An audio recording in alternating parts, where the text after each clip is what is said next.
Welcome, one and all, to another stream. This time, it's going to be a very strange stream, because we are going to delve into the strangeness that is the ARCHIE Sonic comics.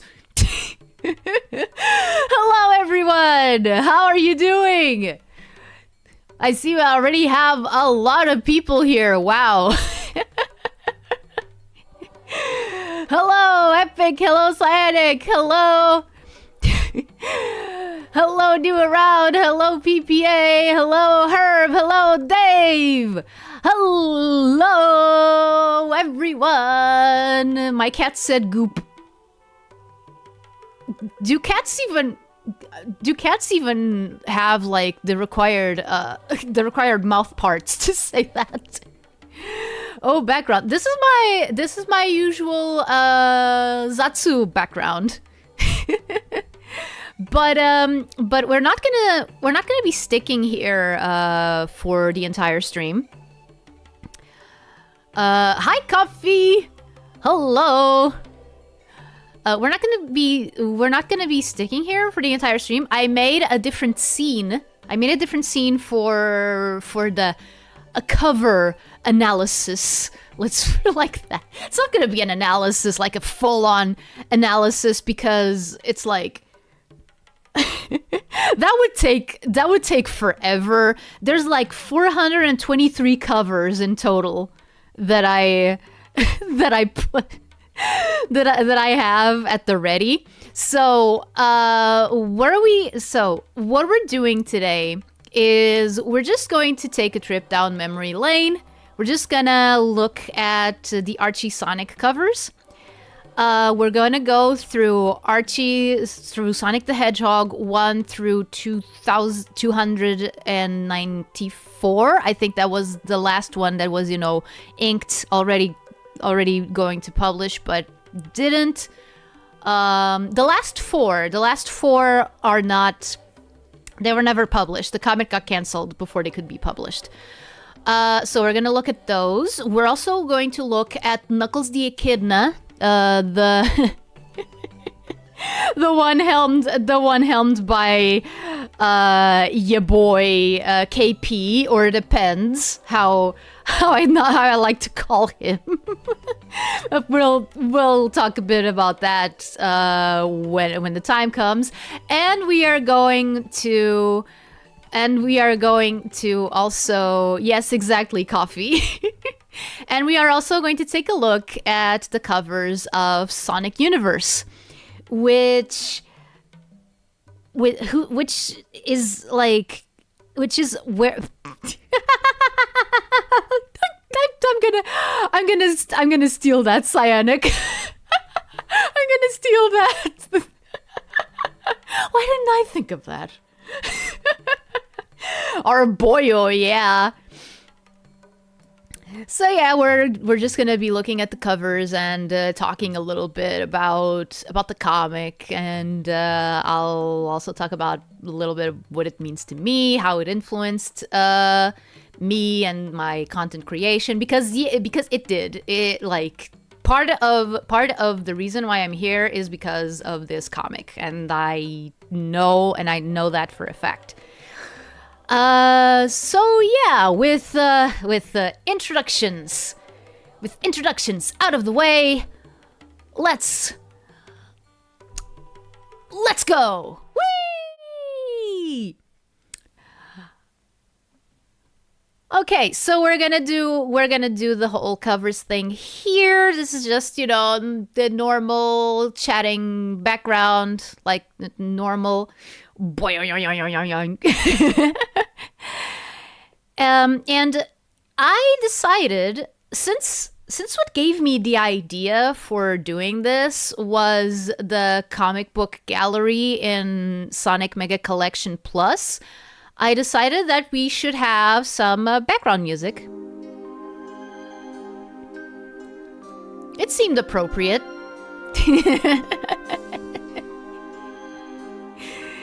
I love this music. Make a tier list. Oh, dude, that would require even more prep work. I can give them like a rating, like, you know, 1 to 10. I could do that, like a whole tier list. A whole tier list? I don't know if that's a good idea. Yeah, no, this song is like, I don't know, it's just, I mean, it makes sense because it was for, you know, the Mega Collection, but it's like, it's so nostalgic. And yeah, I definitely get a kick out of booting that up and seeing the comics. I don't remember at which point the comic was when Mega Collection came out. I know that it was before Ian Flynn became the head writer, so it was before issue 160, but that was like 2006. Mega Collection, I believe, came out in either 2005 or 2004, something along those lines. I mean, I have the internet, I could just look it up. Yeah, it is epic. It's super epic. But that's not important right now. What's important is getting to the important part. What's important is getting to the important part. I'm so eloquent these days. Which is this.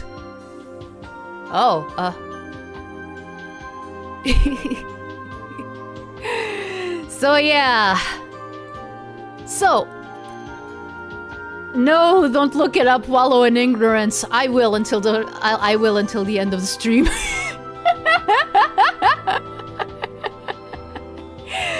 Okay. So Sonic the Hedgehog #1. I mean, it says that it's the first issue, but it's that's actually a lie. This was the first cover of the ongoing comic series, yes, but there was a mini series of Sonic the Hedgehog done before this. This was like a continuation of it. Yeah, this is just Set AM. Yeah, no, like one thing about the comic is that while it was running alongside Set AM, it was kind of like a mix between Set AM and Adventures of Sonic the Hedgehog with a lot of overlapping characters. Where's Bunny Rabbit? She hadn't been introduced yet. Like the comics started, I think before Set AM did. I could be wrong. I could be wrong, but I think that the comic and the Set AM show were kind of developed in tandem. I was fascinated by the cover collection and Sonic Mega Collection back then. Yeah, fun fact: the Mecha Sally arc is unfinished. Yeah, it was left unfinished. I didn't mind that it never ended because, well, I'll talk about that when we get there, but yeah.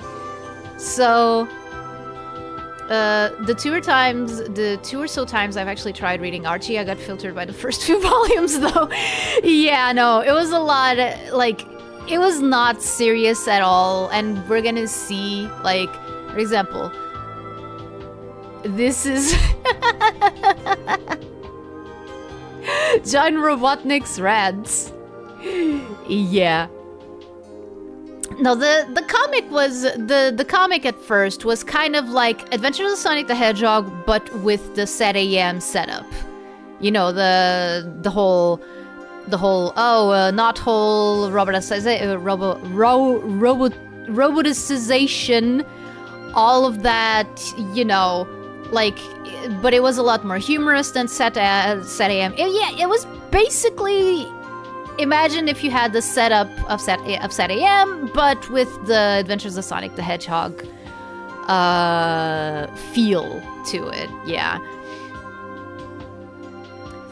There's a fan-made comic that does a pretty good job ending it, though. A fan-made continuation of the Mecha Sally arc. Yeah, I'm a little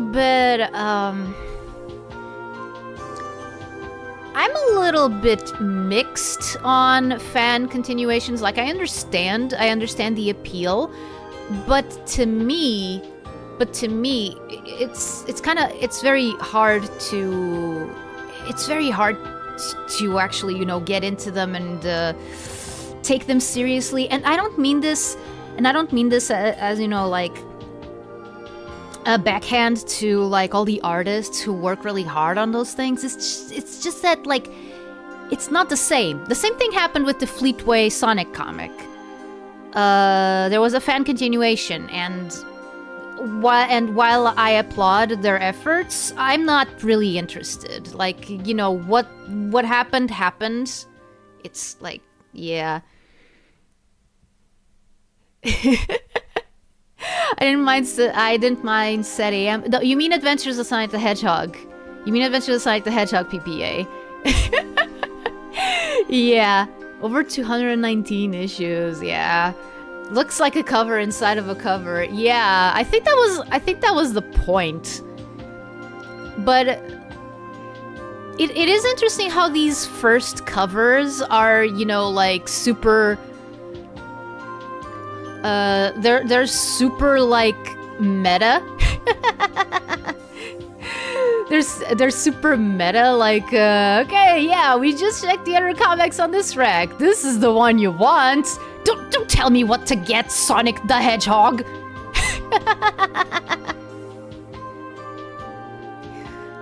In other words, the TLDR version is that it's not your cup of tea, but you respect it. Yes, exactly. Exactly. By the way, hi Ryuji. Thank you for joining. Vavoom! Yeah.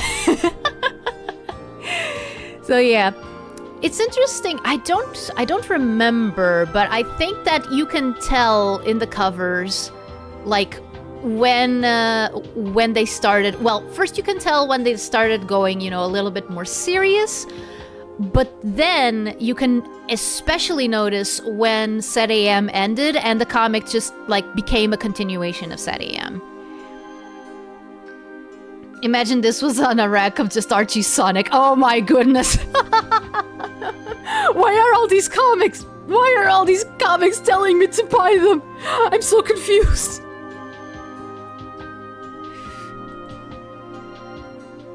It's the hottest title on the shelf. Haha! Screw you! I bought this online!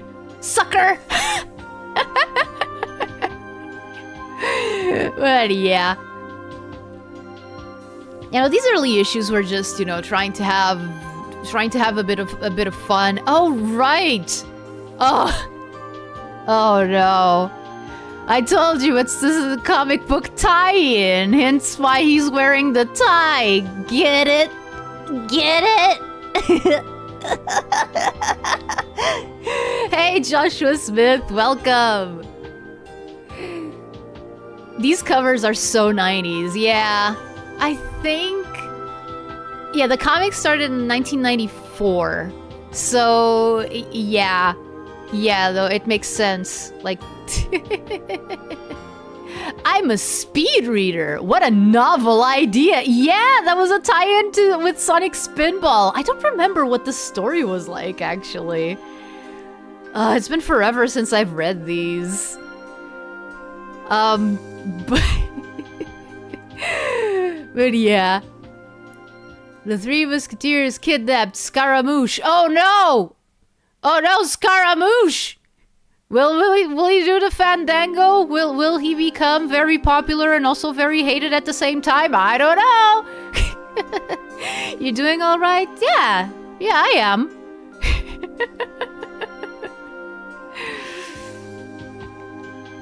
Yeah, I am. Preparing for some interesting changes, but yeah, I'm doing okay. Especially now that I'm visiting something from my formative years. Sonic the Hedgehog leaves the competition in the dust. Okay, Archie, you never do this, okay? You never, ever do this. Also, why is all of the... Wait, no. I was gonna ask why was all of the competition just Marvel?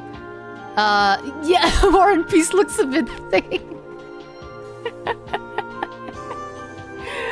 I mean, I was gonna say that it was just Marvel, but it has Batman and Superman as well, so...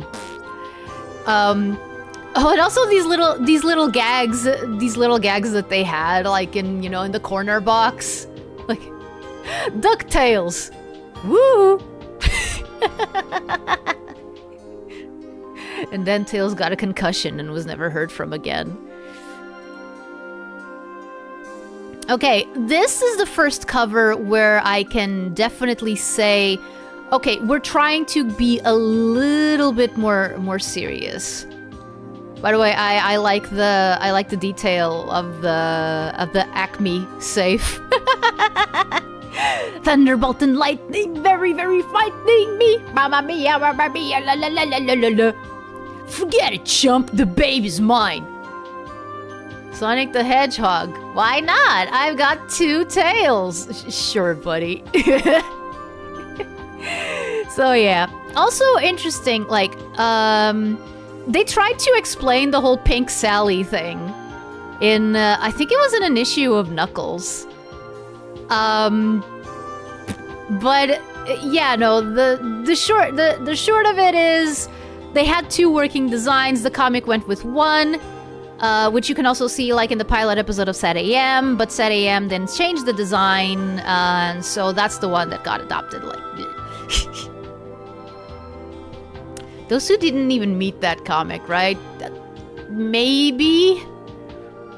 I don't remember the contents, unfortunately. Pseudosonic looks inflatable. Yeah, he does. They were going for the metallic thing, but like he doesn't look very he looks more balloony than metallic-y. So yeah.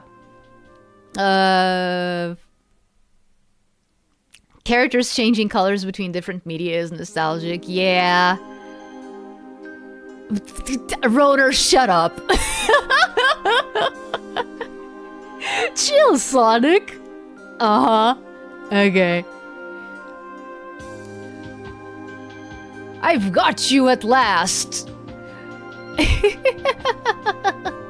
We love to pollute and it shows. I'm not just a cut-up, I'm a cutout! Oh, man. By the way, something that is interesting is that they started doing more serious storylines while still having, you know, this sort of drawing style. Like, most of these covers were drawn by Dave Manek, if I'm not wrong. And his style is, you know, very comic strippy. Like, not... He did draw a few, like, later issues, you know, when the comic was already, you know, during its serious phase, but his drawing style really is more adept at doing, you know, this sort of comic strippy thing. I think I have a Sonic Pog with that version of Robotnik. Probably, I wouldn't be surprised. There was like, yeah, Looney Tunes. They had a lot of inspiration from Looney Tunes back here. Sonic played the minute waltz in 7 seconds. In 7 seconds, speed is the key to my success. Dear Lord. And I think that my puns are bad.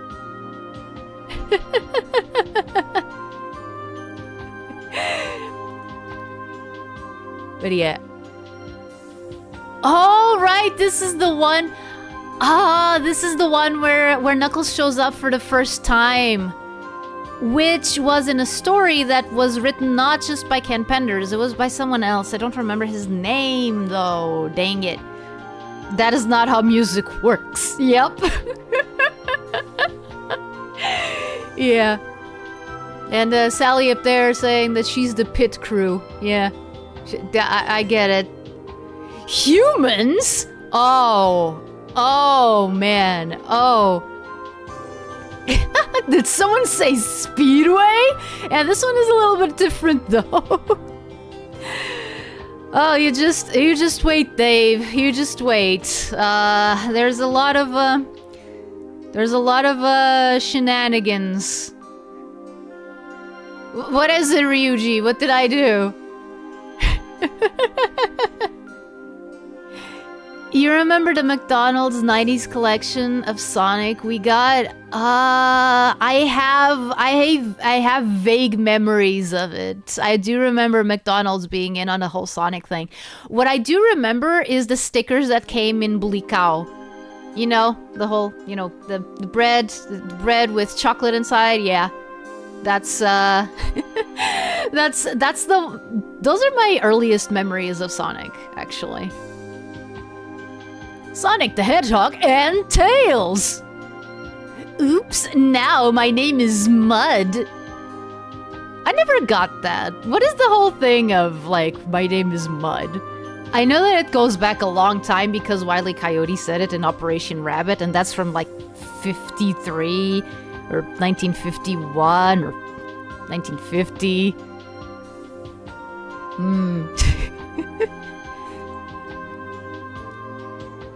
Yeah. Chipikao Croissant. Oh, he is here too. Yeah. Not Chipikao, Bulikao. Chipikao was a competitor. Yeah, and we did get them. We did get them as well. But what I'm talking about is specifically Bulikao. It's written like this.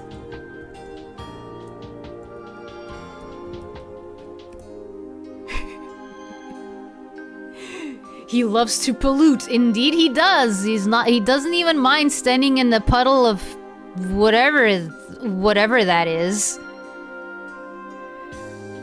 Yeah, they were Yeah, we had a bunch of competitors for the same target market.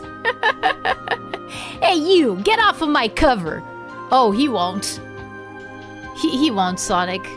In fact, he's gonna show up a lot more times, I think. And yeah.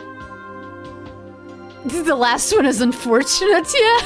I know. Blame the brand named Bimbo. Well, Bimbo, if you want to pronounce it English-like. So yeah,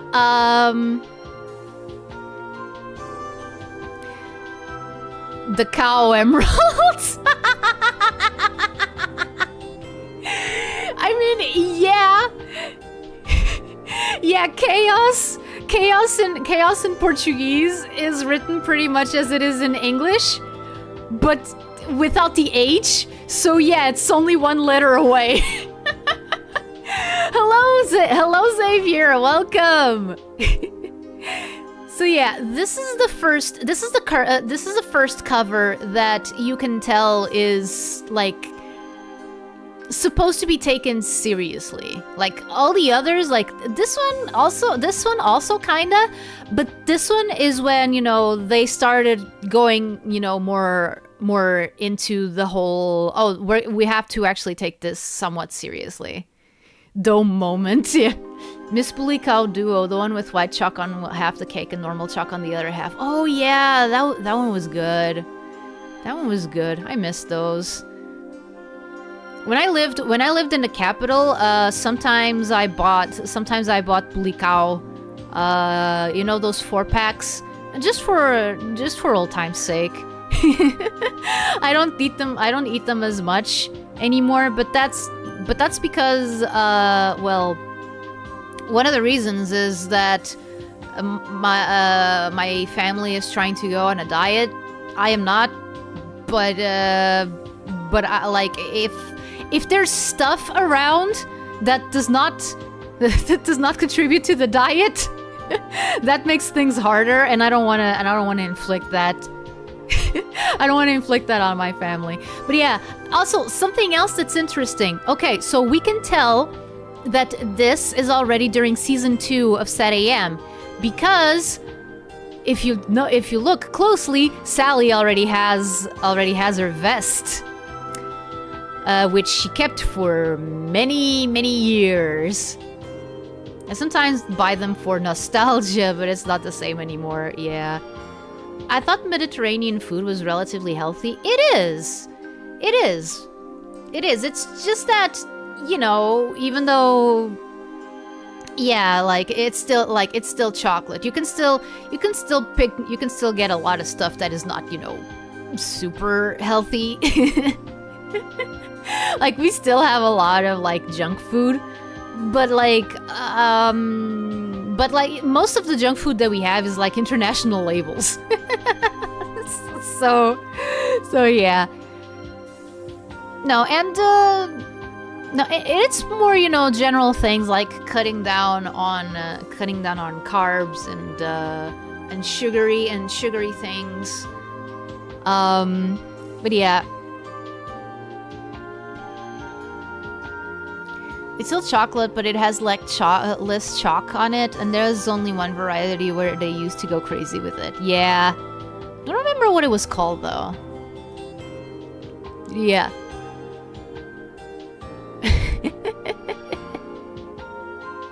Say goodnight, Tails! Goodnight, Tails! There was a milk choc one, which wasn't as sweet as the normal one. I remember it used to be blue packaged. Oh yeah, right, I remember that. The chocolate was a bit more liquidy, so I didn't like it as much. Americans try to eat healthy, challenge impossible. I mean, it is possible, but it costs more money, I think. Which is unfortunate. But yeah. Oh right, this one. Yeah, no, okay, so here's the whole thing. Okay, so since it was a 90s comic, and Sonic was the hero and Sally was the leading lady, of course that they would eventually end up together. That's what everyone was like, yeah, no, it's obvious, and Sonic should be with Sally and all of that. And I'm pretty sure that stuff like this didn't happen. It didn't happen, no, that it didn't, like, didn't help.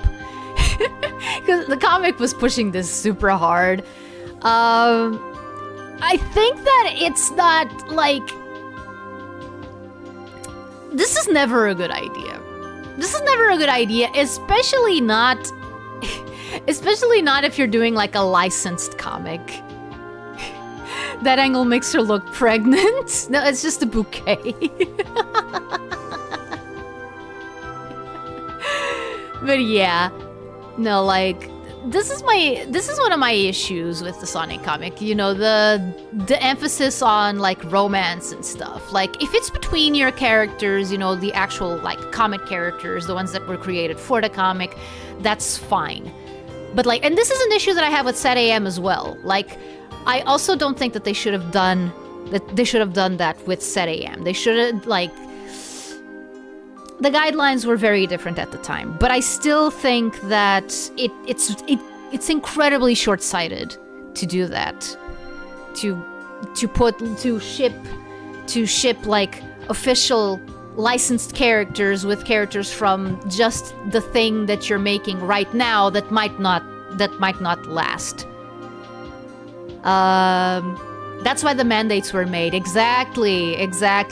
But the problem is that the mandates were made almost 20 years into the comic's run.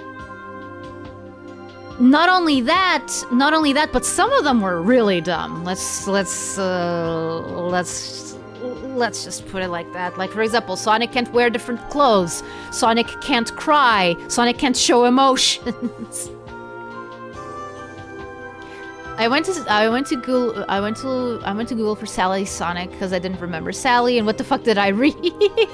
After Sonic helped depose Shadow as ruler, he and Sally reunited and renewed their relationship, as Sally considered her marriage to Shadow annulled, with Sonic asking if she had considered having kids. Within 5 years after Shadow was reigned, the two were remarried and the two children were reborn. Oh,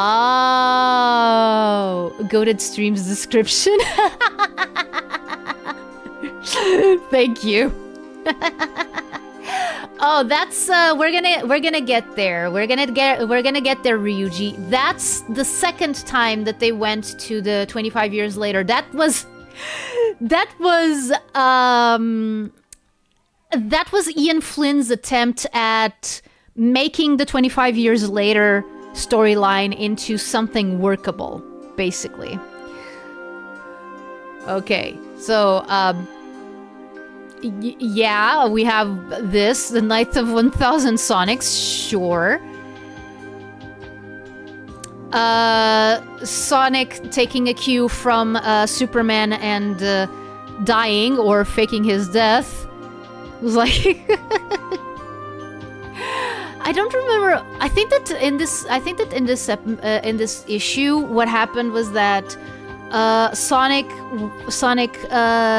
came in contact with a machine that like exploded and made him invisible, and so the freedom fighters thought that he was like dead.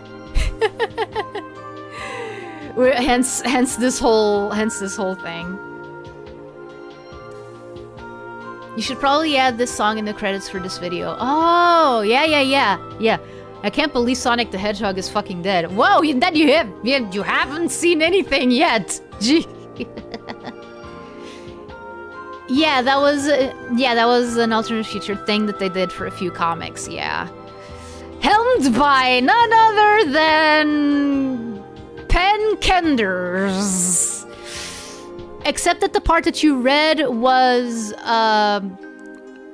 after Ian Flynn got reins of the comic, and he had to, like I said, he had to find a way to make the 25 years later, or later the 30 years later storyline into something like usable.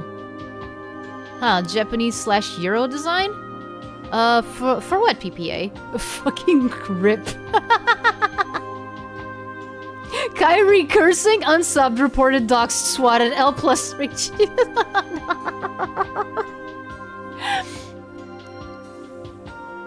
Hulk Sonic design was cute. He's kind of chubby. Yeah. Sorry, I curse sometimes.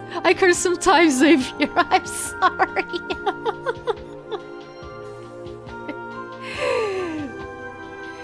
Oh yeah, and this is one of his good days. Sure it is. 10 Kenders did the future thing too? Neat. In fact, I think that was one of the main reasons why he went after the comic, because they erased his version of 25 years later, which he wanted to bring with him to do whatever he wanted with it. Like, that's one of the reasons why the whole lawsuit happened. Like, I don't remember the minute details. But I do know that was one of the reasons. That was one of the reasons, because he wanted to use that whole thing. He wanted to make like the Lara Sue Chronicles, Lara Sue being Knuckles' daughter from the future. Who is a pretty cool character in her own right, but because he wanted complete control over that, and he couldn't bear to think that he had lost the case. 25 years later was going to stay canon. Yes, it was. Like, I don't remember if it was like if they were ever going to pick it up again. But it definitely was canon. Like, everything was, well, it was not building up to that, because you know how these things work, like in comic books. What a mess. Yeah. And it all could have been avoided if Archie and Sega's contracts were clear, and if someone hadn't lost them. Because the issue is that, like, we on the outside can tell that Kenders was in the wrong, because he was working for a licensed comic. Automatically, none of what he was writing was going to be his. It was always going to be Sega's IP. The problem is that stuff should have been specified in the contract, and the contract didn't have any clauses for that, or at least the parts of the contract that they actually managed to unearth. Because I think that the problem was that nobody even knew where the contracts were. Archie worked well. The end of the comical side? Yeah, we had that. I mean, the covers were not. The covers were not. You know, all haha funny anymore. But the stories inside kind of still were. Like they were leaning a little bit more into the whole Sad AM thing, but they were still not. But they were still not completely. Not completely, you know, serious. That guy in the shadows just blasted that bot! Who can he be? I can make out a big head and a belly to match. I'll give you one guess. I don't remember what the deal with this one was. He was a contractor, yeah. Yeah, like, he wasn't, like, hired by the company. He just happened to stick around, like, for a very long time. Who could he be? I joined now, so I don't know what's going on. I'm just going through the covers and talking a little bit about the history of the comic and what I remember from reading the issues all those years ago. In this issue about the Robotnik freedom fighter, I don't think that's the last time that. Are we reading this in the Sonic Mega Collection, or that's just a BGM? No, I got the BGM. I got the BGM because I thought that it was appropriate. Also, yeah, I thought that bringing to mind Sonic Mega Collection was nice, you know? Bringing a little bit more of the nostalgia. Oh, you know who that is? You know who that is holding the spiked club? This is the first appearance of... Should I spoil it? Okay, here it's Evil Sonic. But he's going to be real important. He's gonna be real important a few issues later.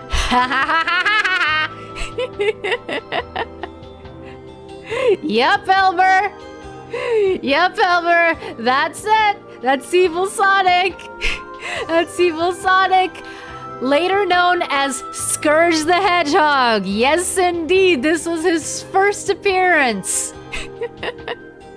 I'm not sure if he showed up like earlier than this, but at least this is the first time that he made it onto a cover.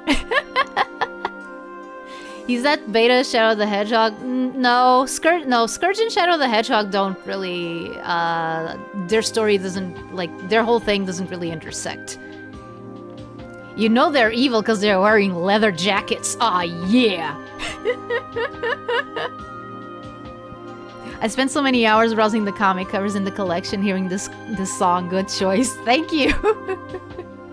I like the OG anti-Sonic concept too, and I may die on this hill.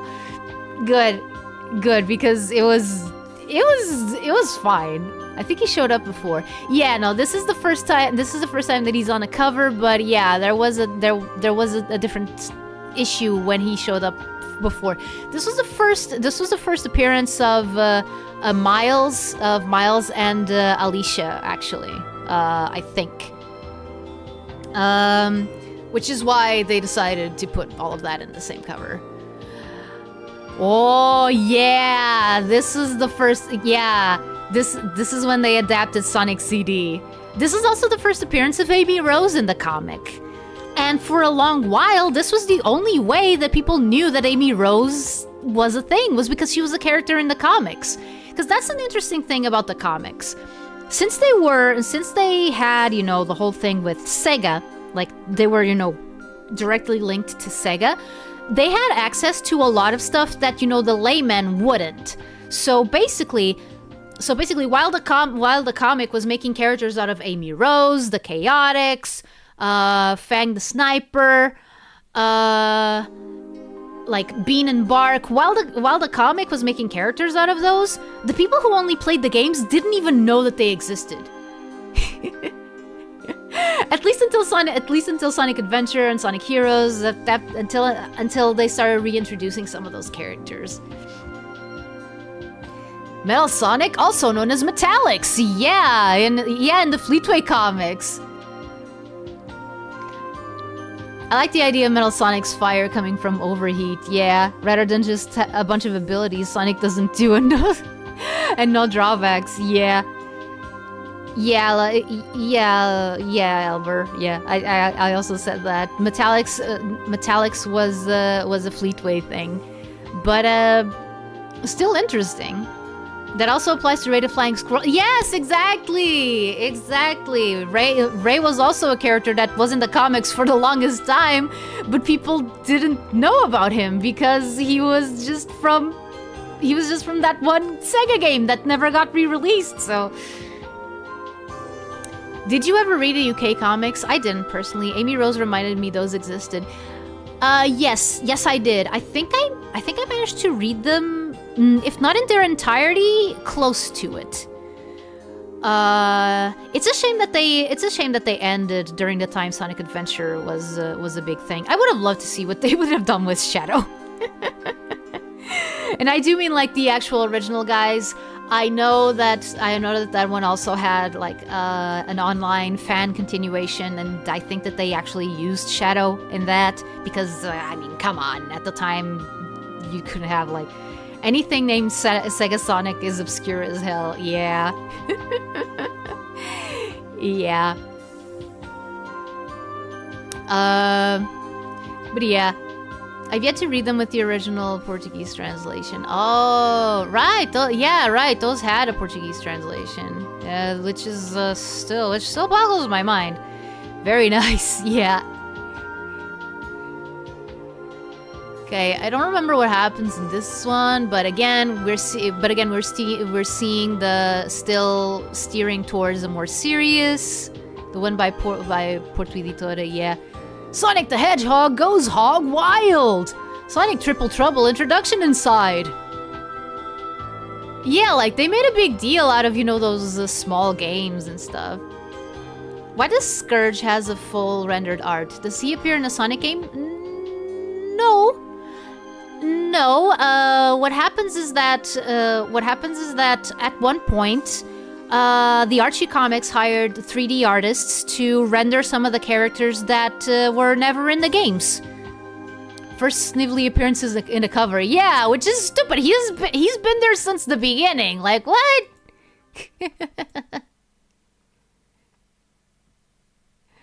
Oh no! Sonic turned evil!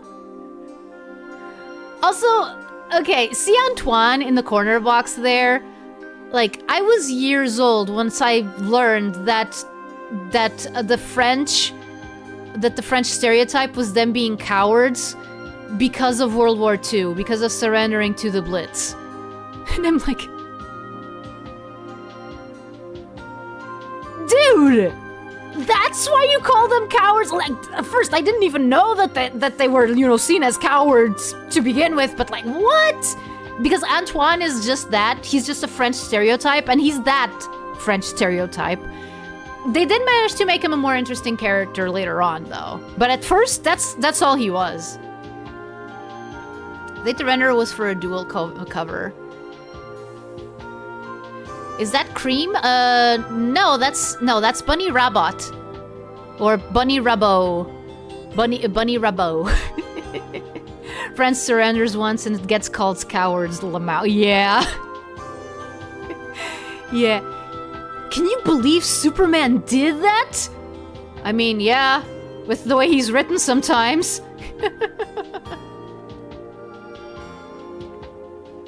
Americans forgetting they owe their independence to bourbon support. Yeah. He's French! Get him!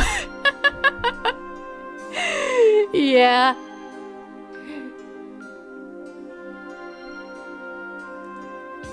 Benoit Rabot. Oh, wait! Ah, right!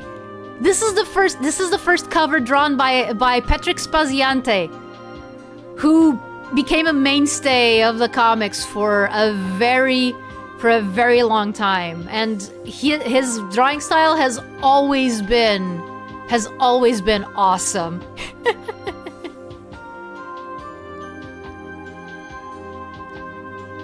Yeah, Bunny Rabbit was saved while being roboticized and became a cyborg. Yeah, I gotta buy the comic and find out. Yeah, there you go. And actually, yeah, this looks horrifying. Oh man, they actually have like a whole sequence of someone getting roboticized, and it's chilling.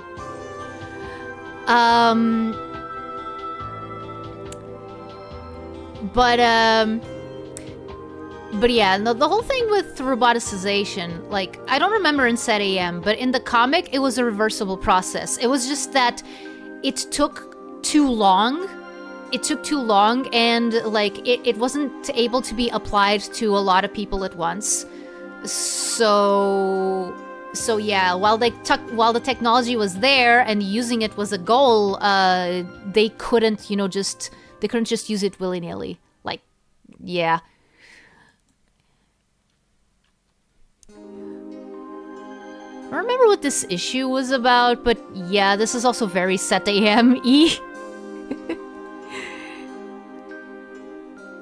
Oh no, it's Jeffrey St. John! Run away! Run away! Jeffrey St. John is the skunk, by the way. I thought they needed the roboticizer to deroboticize easily. Probably, yeah. Yeah, like I could be remembering it wrong. But yeah. Jeffrey St. John. Okay, so he was also a freedom fighter. He used to be like in the Royal Guard, I believe. What's a Transformer doing there? Good question. What is that? Get that Pepe Le Pew wannabe out of my Sonic. Yeah, but yeah, his whole shtick was that he was supposed to be a romantic rival for Sonic. Didn't go over well. At all. Doesn't the skunk screw them over again and again? Yeah, sometimes out of his own volition, other times not. Call human resources. Yeah, especially because most of the freedom fighters were minors at this time. Like, I do think that the comic went on long enough that most of them became, like, 18. But at this point, they were still, like, 15, 16, something like that.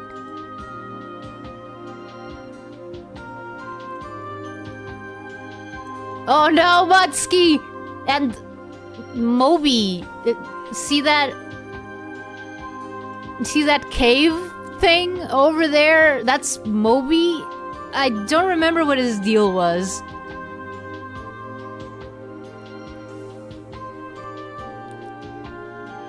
Jeffrey becomes a decent Secret Service guy. I think he only went downhill from a writer change. Probably. And I wouldn't be surprised if it was Ian Flynn who did that, because yeah, the whole traitor arc. The whole traitor arc. Yeah, that was Ian Flynn. You know, the one about Silver going back to the past. To try and figure out who the traitor amongst the freedom fighters was. Yeah. This issue kind of became a core memory because it's about Sonic going, I don't know, I think he goes inside the other freedom fighters because they caught a disease and he has to contact their antibodies. Their antibodies, you know, like antibodies, but they're aunties. So yeah, this is when I say that, like, while the covers were already, you know, veering towards the more serious, the stories were kind of hit and miss. There were some that were kind of that were, you know, already going to the serious side, but there were also others like this that were just plain silly.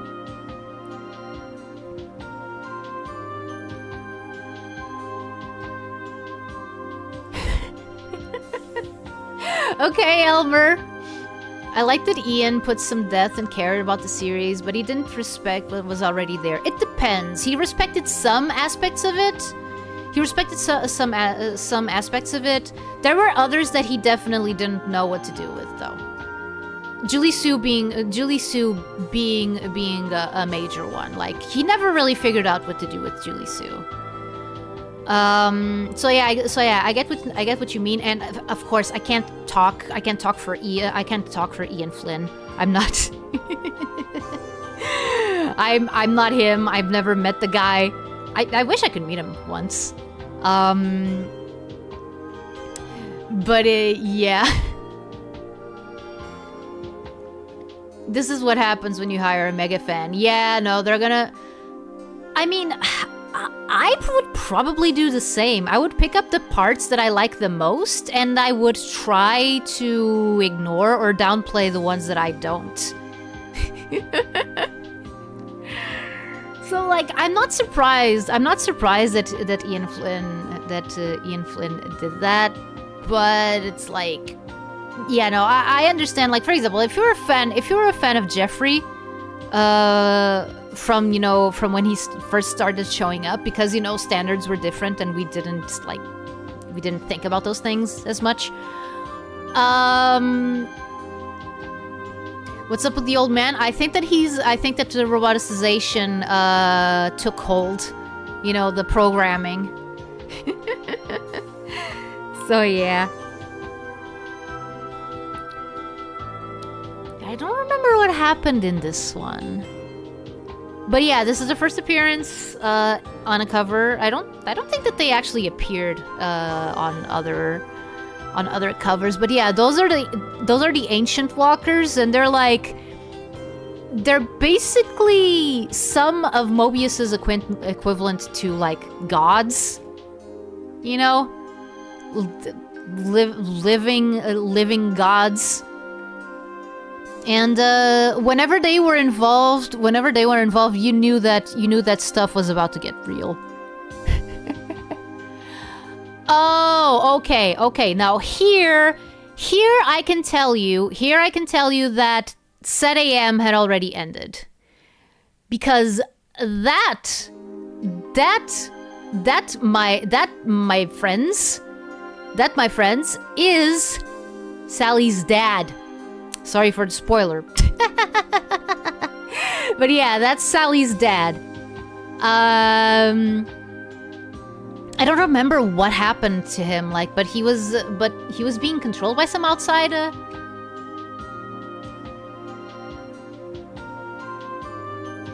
Sonic and Sally look photoshopped. Oh, you have no idea.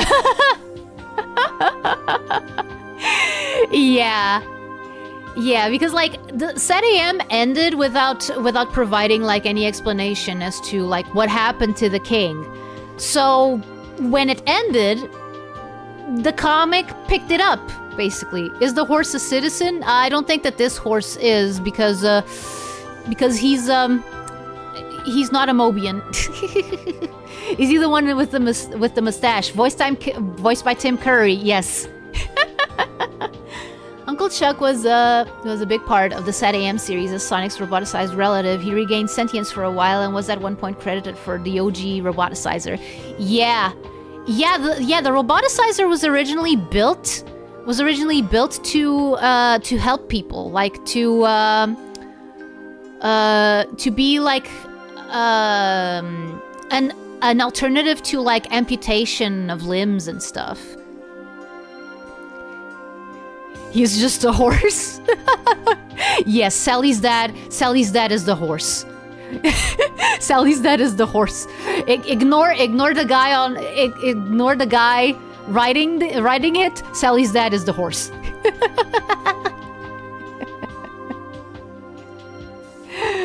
But yeah. Bunny Rabbit solo story inside. I I don't remember what was going on in this. I think this was already, you know, gearing up towards endgame. No, it was gearing up toward Mecha Madness! Right! Oh, dude, Mecha Madness. Mecha Madness was so cool, you guys. Like, I still say that it's one of the best storylines in the entire comic. Like, I know that, like, there was a time where everyone was all about, oh my goodness, Endgame, that was so cool and stuff. And I'm like, no. Mecha Madness. Mecha Madness is where it's at. Have to go for now, but feel free to ping me if there's trouble. Okay, new around. Good luck and thank you. Similar to Sonic, to how Sonic has a normal dog. Yeah, that looks so cool. Yeah, this is their design for a roboticized Sonic, because that's what happens. That's what happens in this storyline. Sonic gets roboticized. Sonic gets roboticized, so they try to stop him. They try to stop him, but they're not able to, so they're forced to call Knuckles and roboticize him, so that with a chip, so that he retains his free will, and fight and subdue Sonic, so that they can bring him back and de-roboticize him. Yeah, no, this was so hype. Yeah. And then because Sonic was roboticized because he went into Robotropolis out of his own accord after Sally told him not to, he became kind of a fugitive. So they had to have like a trial and stuff. I don't remember what happened in this cover.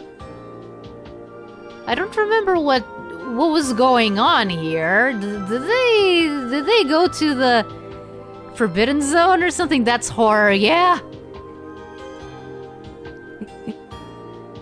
I'm just gonna say this about this one. Sonic finally understands the true meaning of war, yeah. Skunk looks normal here, yeah. Yeah, no, nothing. It was drawn by Spaz, so.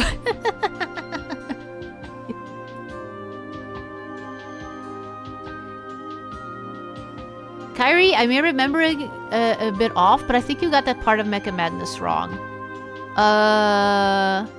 Which one, Cyanic? What's wrong with your face? By the way, I don't know what Sally is doing over there. Yeah, exactly, Joel. Hello. Hello, by the way. But yeah, I have no idea what's going on with Sally. Like, it's not like the Spaz didn't have, you know, space to draw her, you know, doing like a jump or something. Like, no, he just decided to, I don't understand.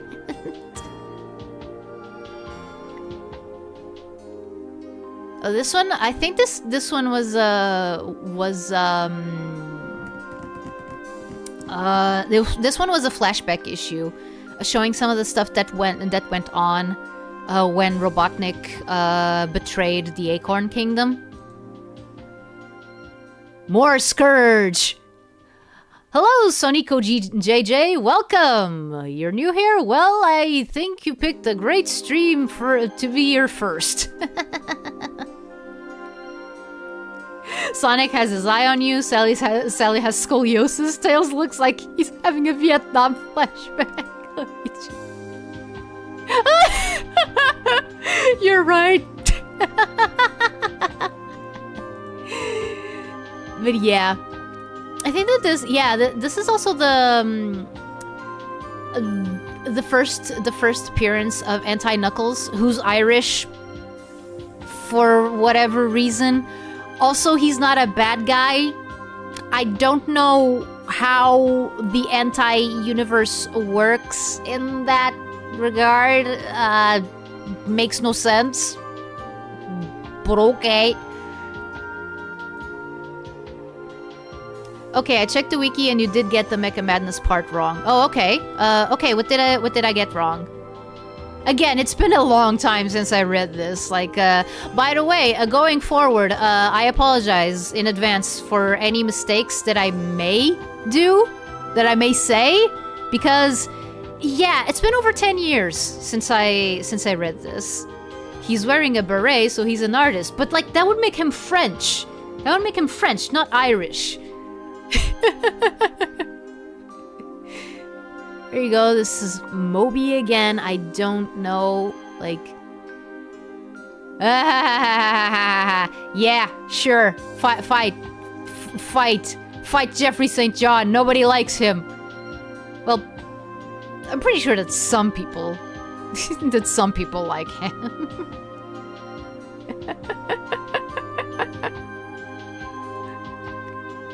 Sonic proposed? Oh. Oh, okay. Sonic proposed going to Robotropolis with the chip, getting roboticized on purpose, and wrecking the place. Sally denied it, and Sonic ran off. He went to their new gym to blow off steam, but got captured. Right. That's right, Cyanic. That's right.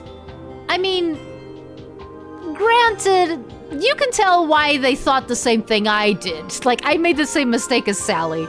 Like, oh no, Sally is totally gonna die! Ah! Interestingly, she was supposed to die in this. It was supposed to be permanent. But Sega said, no, we still have plans for her. What plans? We don't know. Plans, or whatever. And they never elaborated what those plans were, and even worse, they separated the Sega of America and the Sega of Japan things. Like, they separated them so hard that it's like, what was the point of not letting her die then?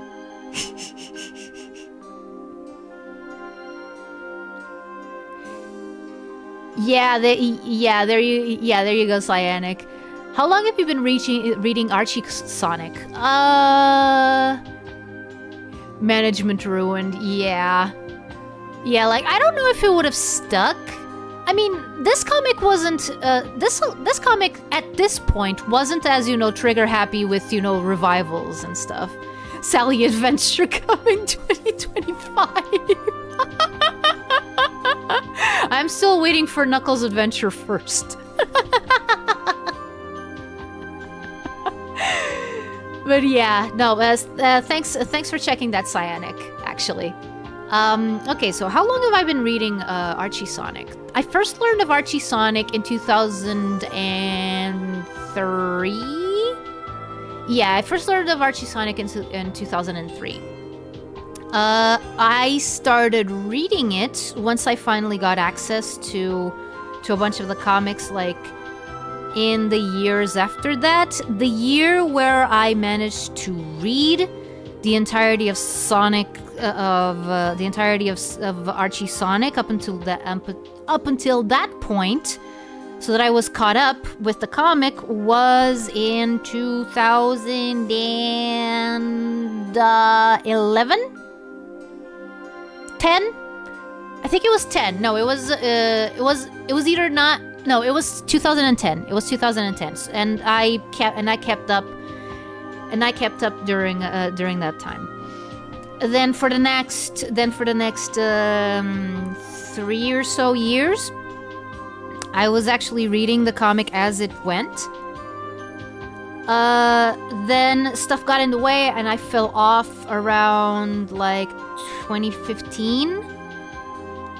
I think. Then I came back to read some of the stories that I knew that were good, like, just binge what I had missed. And again, stuff got in the way, and I wasn't around when the comic was canceled in 2017. So yeah, and it has been a subject of my fascination for the longest time.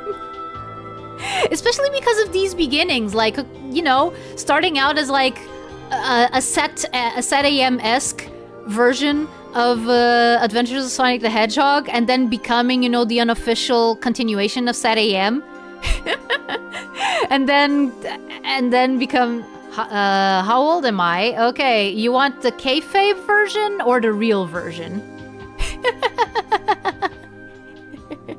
I'll wait for your answer. Of course, I'm not gonna get, like, if I give you the kayfabe answer, it's gonna be a set number. If I give you the real version, I am not gonna tell you exactly what the number is, but I'm gonna give you a frame of reference.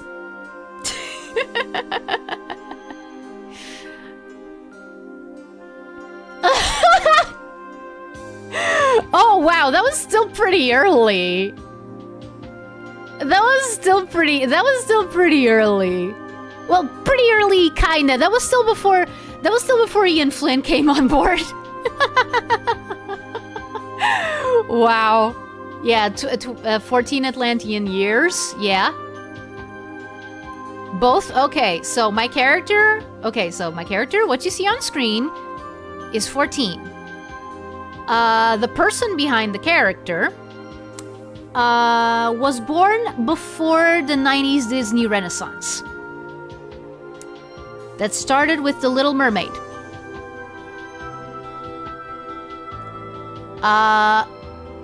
Should I say the year that... Oh yeah, that page makes the rounds, yeah. Yeah, so, yeah.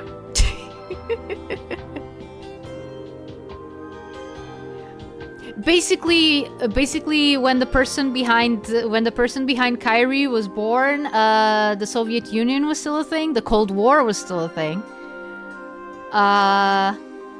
Disney was in a very bad situation. But the Little Mermaid, person behind the character, that's a -1 Kairi.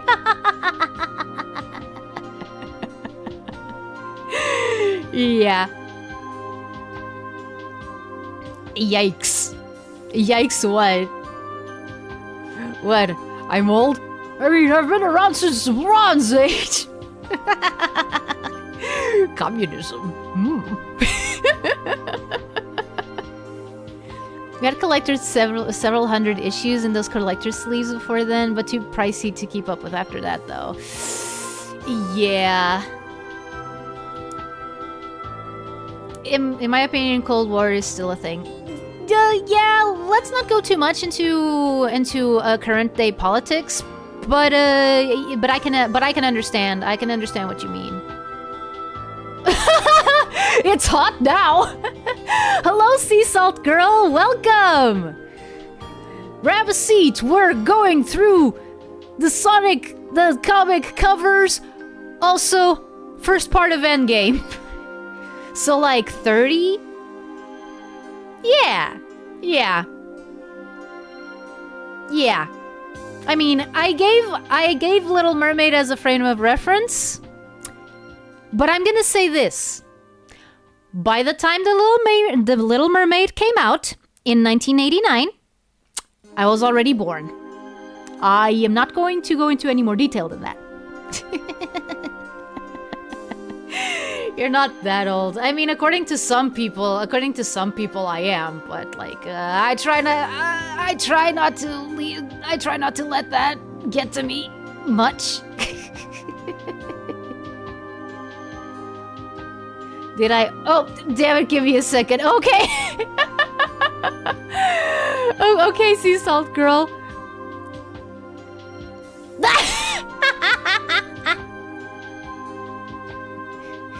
It's impolite to poke into the private lives of VTubers. Yeah. Yeah, like, that's why, But yeah, no, that's... But that's why, But that's why I say, like, I don't say my actual age. I just say, like, oh yeah, no, I was born before the Disney Renaissance. So yeah, that can mean anywhere. That can be anywhere. That can be anywhere from 1988 to 1990. No, not 1990. 1940. Oh, hi, Alexa.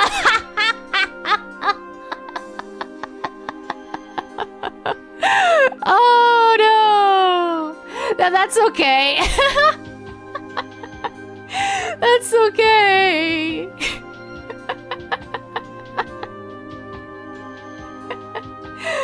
But yeah. Oh, by the way, I would advise against people, you know, sharing, you know, that personal information on a chat. I can't believe Kairi IRL is 70 years old. Yeah.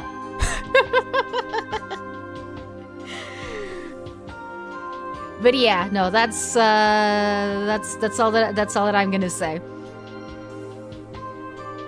Or I could not be mean and say, look, Kairi IRL is a millennial. That means that they were born between. Okay, so I said that it was before The Little Mermaid came out, so it's between 1988 and 1981. That's 1981 is where the millennial cohort starts. So yeah, Kairi was born in between those 2 points.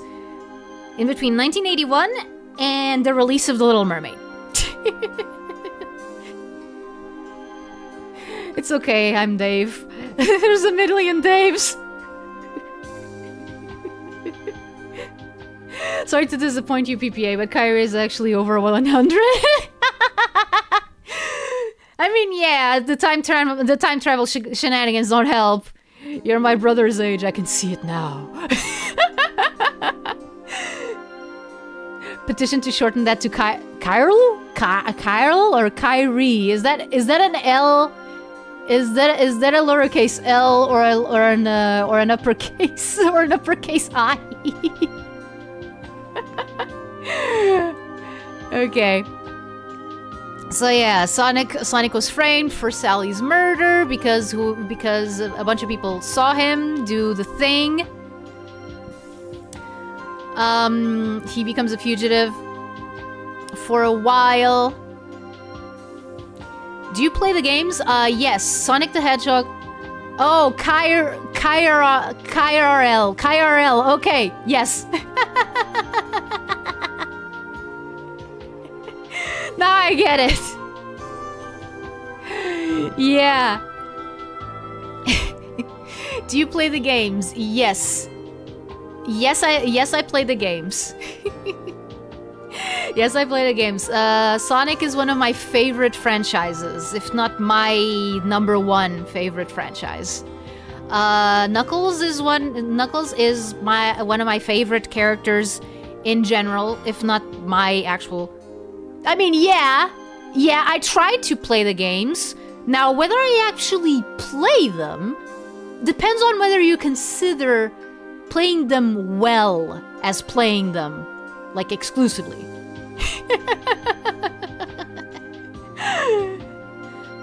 Damn, no need to attack him like that. Yeah. No, it's fine, Alexa. You can't blame him for telling the truth. You can't blame PPA for telling the truth. But yeah. So yeah, and this is something that they stopped doing. Like, okay, so issue 50, this was supposed to be the big landmark issue, right? So was number 25, but number 25 was kind of a standalone thing. But one thing that they started doing later on was they started using the landmark issues to start arcs instead of ending them, which is, I don't know. I kind of prefer the whole ending an arc on the landmark issue. I don't know why Ian Flynn decided to do that, because that's the thing that started with Ian Flynn, I think. Like, he started using landmark issues to start arcs, not end them. Is 50 the death? No, the death was in the death was a few issues ago. Love the coloring on this one. Yeah, it's really pleasing to the eye. It's very it is very mid-90s though. I'm not saying he's lying. It's like March said, just because he's right doesn't mean you should say it. Oh yeah, those you can't miss it issues. Yeah. Yeah. Like, the reason why Sonic has so many is because nobody expected the comic to last, like, more than a year. So when they got to issue 25, which means that it's been going on for 2 years, they threw a celebration. And then this happened. Oh, about Robotnik's death. Yes, he does die. He does die in this issue. Yeah. I didn't want to say it too directly since there are new guys here. Oh, right. Yeah, no, that's understandable. Favorite Sonic game? Sonic Adventure. And it's a completely biased choice. It's because one of the reasons why I love Sonic, well, Knuckles is a big part of it. And that game deals a lot with, you know, the lore of the Sonic world, and the Chaos Emeralds, and all of that, and the Echidnas. So yeah, Sonic Adventure is my favorite game, but that is not the one that I consider the best. I don't know which game I would consider the best Sonic game, because my preferences are a little bit weird. Like, for example, Mania is great, but I don't know if I would call it, like, the best Sonic game. It probably is. It probably is, like, you know, if you try to be mostly, like, objective. But if I bring my own opinions into it, Mania is one of those games that it's, like, it's so good that you kind of forget about it. Sonic Labyrinth, yes, that is the best Sonic game, bar none. Good night, everybody. Hello, Top Hat! Welcome! I always love Adventure 2, spent so much time in the Chow Garden. Yeah, no, Adventure 2 is a much more solid game than Adventure 1. I've said this many times. Before. My favorite Sonic game, Sonic Schoolhouse, of course! Nobody ever remembers Sonic. Good night, Kairi, what? What did I say? Cyanic, no, come back! Sonic R. I like Sonic R, okay, but it's so janky. Oh, okay, we're back to number 1. Okay. Me always defending like a rev dog, or should I say fox? Yeah. Sonic 06. Sonic 06 was dealt a bad hand from the beginning. Like, oh wait.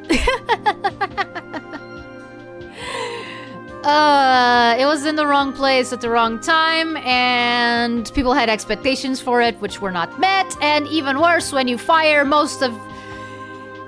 not when you fire, when, you know, the guy who's helming the franchise leaves and takes half the team with him. Sonic 06 is terrible, but I like it. Yeah, it is one of those games. Sonic covered in the blood of his enemies. Yeah, he kind of is. No, that's supposed to be a medal. 06 was a mess, but Trunks was awesome. Yeah, well, I like Silver. I like Silver a lot.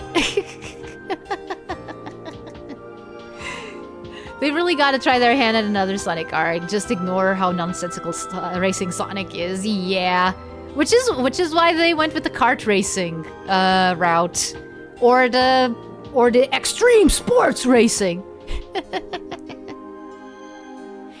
keeping him around didn't make sense. And they've done it anyway because he's like the only good part. There is another good part about Sonic 06, I would say, and that is Shadow's story. The Shadow in Sonic 06 is a Shadow who has already gone through, you know, his dark, evil, and brooding phase, and it's more, you know, it's more like interested in getting shit done, stuff done. Ah, oops. But yeah. Time to remind everyone that Spaziante was easily the best Archie Sonic artist. Yeah, I'm a little bit biased towards Stephen Butler, though. I'm a little bit biased towards him, but yeah. It's no use, Kairi. Oh, Shadow's story, I mean, yes, of course. The only 3D Sonic game to try and bring the 2D level design into 3D. Oh, yeah.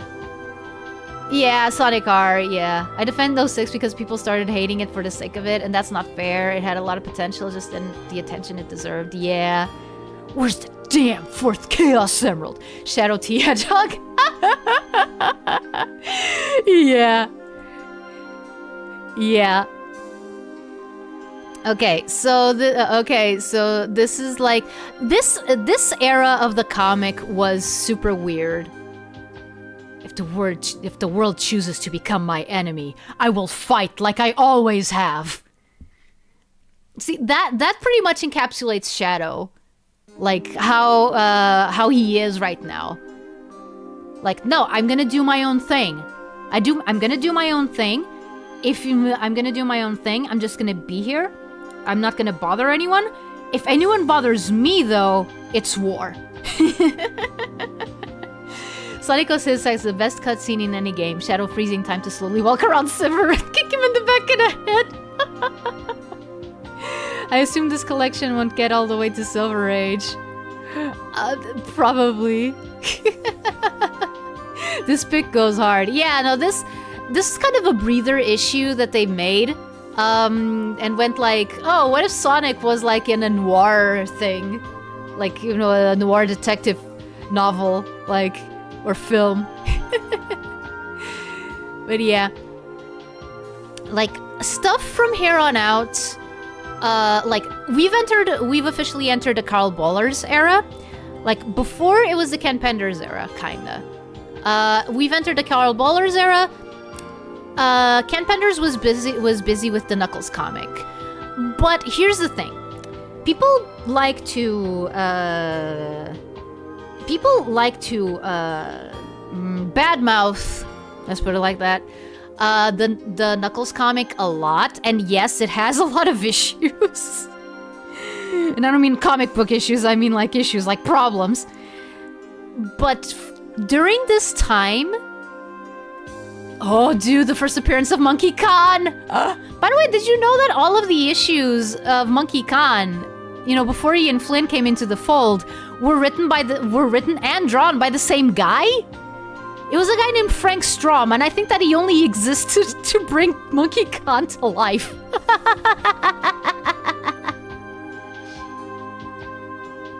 This issue still kicked off plot emo, probably. Do you read the comics online or physically? I have a few physical comics, and I still want to one day have the entire collection. But for the longest time, I could only read them digitally because the shipping costs were prohibitive. Like, my plan is when I have a bit more of disposable income, and I've already bought some of the other stuff that I need for, like, streams and stuff, like other games, because I'm gonna start streaming. I'm gonna start streaming from my own consoles pretty soon. So I'm gonna need to build my physical game collection a little bit more. But yeah, the plan is one day when I have enough disposable income for that, I'm just going to start collecting the physical issues. The first time that I actually bought comics, that I bought Archie comics, was in 2004. I think that the ones that I got were issue 141, 42, 43, and 44. And those were the only ones that I could afford because of the shipping costs. So, yeah. Or you could say Son Goku.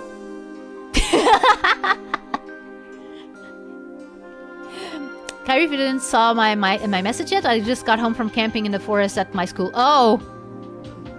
Was it pleasant?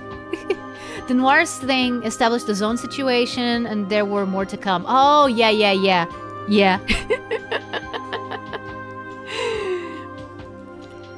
But yeah, this whole thing, right. So they fought Mammoth Mogul. Like at this point in the comic, yeah, Mammoth Mogul was introduced, and I think that they were dealing with Ixis Nagas. I don't remember like a lot more specifics about. Oh yeah, this is a tie-in with the Knuckles comic. They were like on Albion, which is like one of the places where echidnas lived. In fact, like according to the complete Sonic comic encyclopedia, which I have here. I don't know if you can hear that. According to the Sonic the comic encyclopedia, Albion was the place where echidnas first appeared, and then they only went to Down Under after. Which, okay, they're gonna say that echidnas are from the same general area as, I don't know, the UK. Sure. Robo the Hedge, yeah. Oh, that's oh yeah, that sucks. That sucks, Top Hat. I never got why they drew Supersonic with the normal quills in this era. Yeah. Oh, and that roboticized guy over there, that's Antoine's dad. I don't remember his name. He was General de Colette. Yeah, where can I see the comics online? Unfortunately, Sonico, there isn't a way to legally get the comics online anymore. The comics have basically become lost media. Your best bet is like torrents, or like, I don't know, there may be some websites that have them, like, and you can download them from there. But yeah, no, like the comics were obliterated from existence. So unless you have the physical releases, like if you were using like one of those comic book reading services, they're gone. Unless you downloaded them, you know, and put them away somewhere safe. Which is just I hate that. I absolutely hate that. Internet Archive at least has a lot, but it's harder to navigate. Yeah. Seeing all these covers reminded me of that one poster I saw in London. Oh, okay. I'll see you later. Read Comic Online has the whole thing, though it's a bit sketchy. Yeah, CBR files. Why? It's very complicated. It's very complicated. Long story short, lawsuits that just wouldn't end from one disgruntled artist/writer on the comic who wanted to use the characters that he created for the comic, which was licensed, by the way, for himself. He wanted no one else to touch those characters. So yeah, it's Archie lost the license in 2017 and the series was cancelled. Yeah, they couldn't afford to pay for it anymore. And that was after the whole lawsuit thing. So yeah, I was younger and thought there was no harm in using sites like that since the comic was already closed. Yeah. Plus, people kept scanning the comics and uploading them to public sites. Yeah. Yeah. Oh, right, these two. They were supposed to be like, you know, one is horizontal, the other is vertical. I don't I don't understand what their deal was, but their first appearance was way back in the first issues. I don't remember what their name was. I think it was Horizontal and Vertical. Also, man, this music just, yeah. That's why I chose it. That's why I chose it to play during this. More Monkey Con! Because we don't know what to do. Danger in Down Under. Yeah, the comic was a little bit aimless during this time. Like, even though one thing that they were trying to do was, you know, trying to bring in like the Robians. Oh wow, this cover is good, but I have no idea what happens in this issue. You got the names right, yeah. They are not in the right comic, no. Those two robbed someone of a Sega Saturn, yeah. I didn't even notice it was a Sega Saturn, but it makes sense. Yeah, no, it's a Sega Saturn. It's a CD-based console.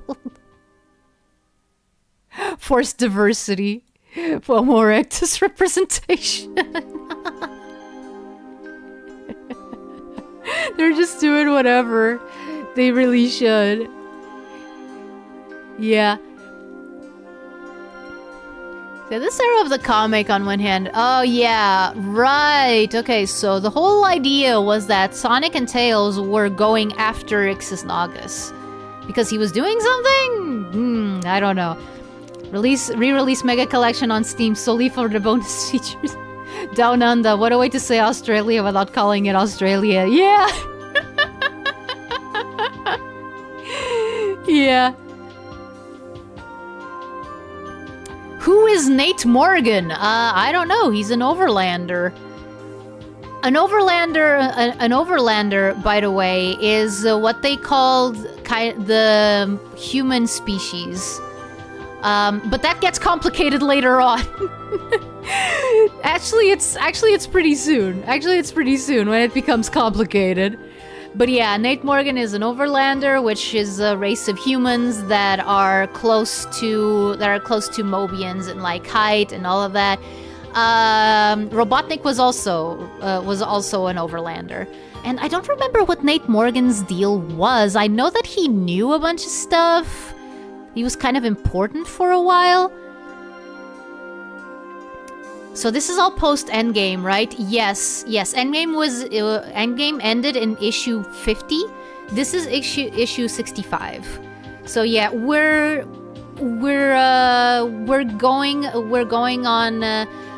getting to the build up to Sonic Adventure now. Like, we're still not at the build up, but we are slowly going towards it. Yeah. When Adventure comes, they just put up straight up humans. Yeah. Humans with 5 fingers, just like Sonic and Tails. They never mentioned that again. Is Knuckles from Down Under? Because he is an echidna. Knuckles is complicated. He's from the... Okay. So Knuckles is from the floating island, later Angel Island, which was a bit of Down Under that got swooped up by a bunch of echidna scientists so that it wouldn't get blasted by a meteor or a comet. That space still existed in the comic. It was called the Great Crater. But yeah, the floating island used like the power of a bunch of Chaos Emeralds to keep itself afloat. Also,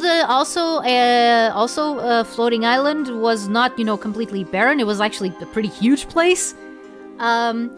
But yeah, but originally, apparently, echidnas didn't come from Down Under. They came from Albion, which is not UK and Ireland. Which makes no sense.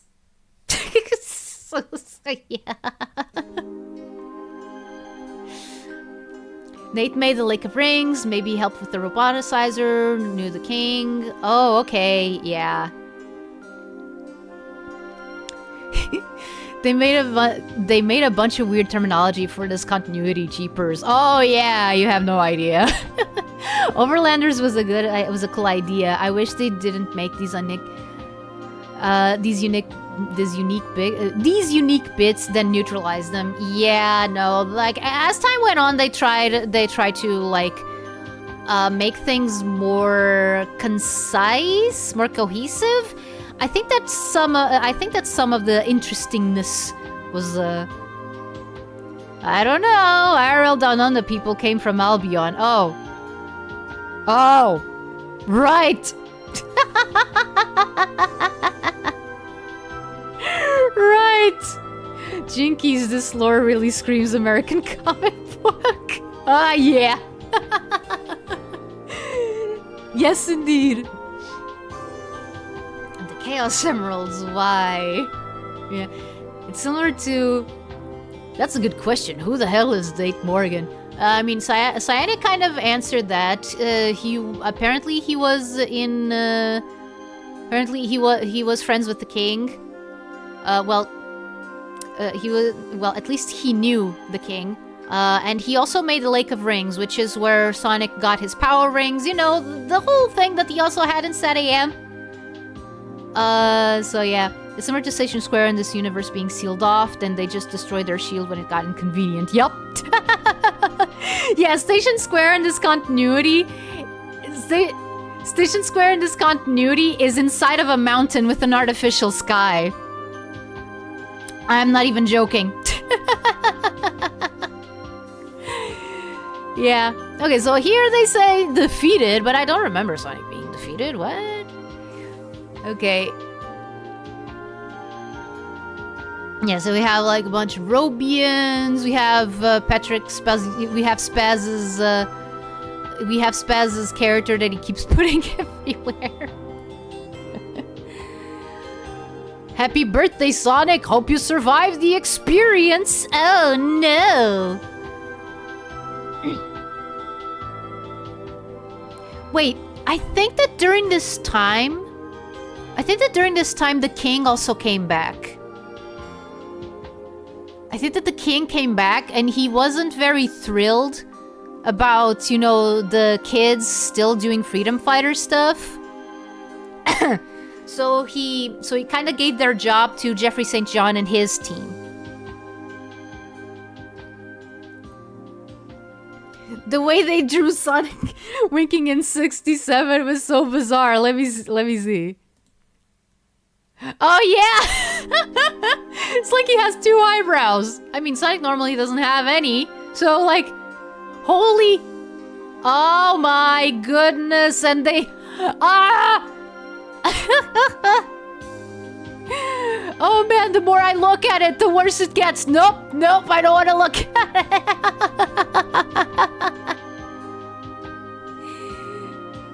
Oh man. Facing the fury of Kodos. This is a guy that I never really understood his deal. I think that his deal was that he was, you know, a big, a high-ranking general in the king's army. And then he went bad for some reason. I don't really understand why he was a big deal. Also, hey, it's Elias, Sally's brother. Howdy, partner. I don't like his energy here. New mandate, Sonic never winks.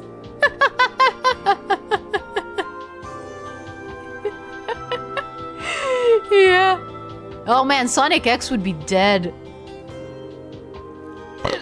Excuse me. Ah yes, Jeffrey St. John, the infamous topic of that one Penders tweet that caught me in the crossfire? What? How the frick did that happen?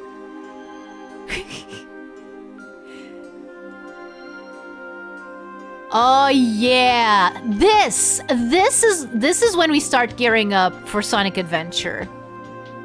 This issue was backwards.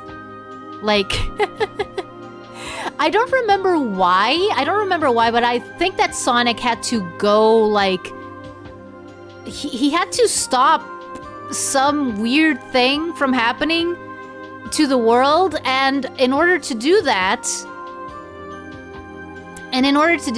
he had to like, go through several super forms. I wasn't that thread. I kind of freaking started. Oh my goodness. This is why I'm afraid of Mr. Pendy. Because he just sometimes goes after people. Just like if it counts for anything, Mr. Penders, I liked your work. I liked your work. It was only when you started being, you know, mean that, like... yeah.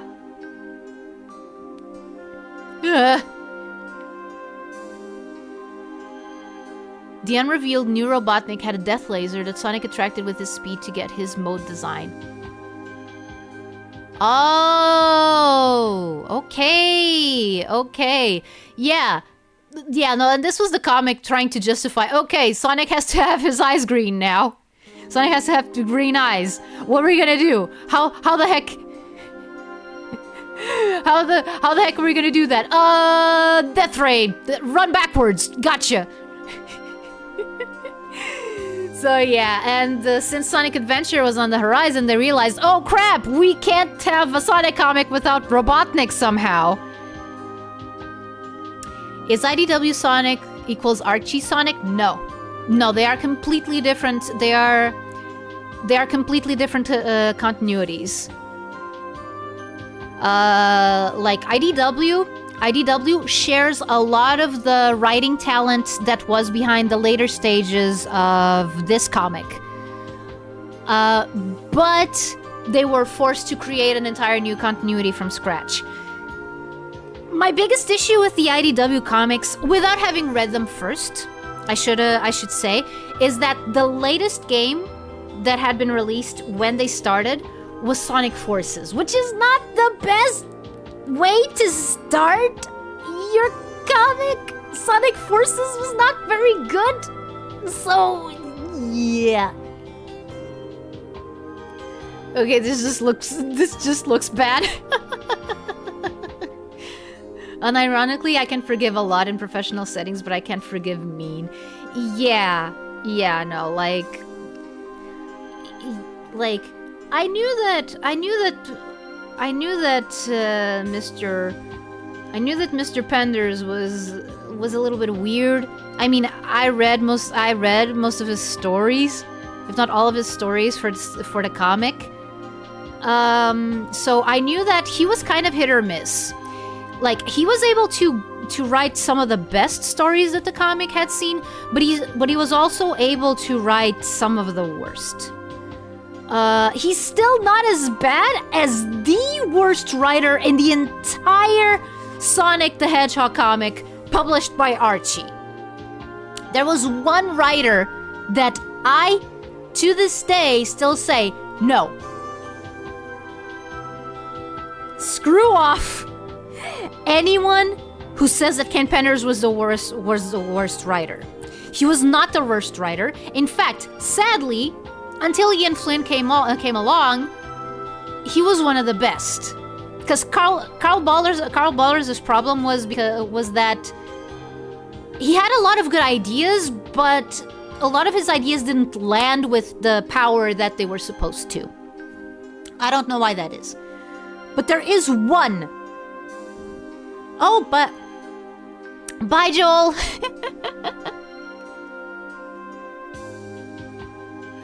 IDW did some good for Forces almost immediately. Yeah. No, like, they managed to take a lemon and turn it into lemonade. It's just that... Explain why Metal was a phantom, why Silver was there and dealt with the Wisps while doing their own stories. Yeah, no, like, again, I haven't read the IDW comics yet. Like, I've only read the first few issues, the first trade paperback, and like, again, it's the first trade paperback. It's not going to be, you know, the best showcase of what's to come.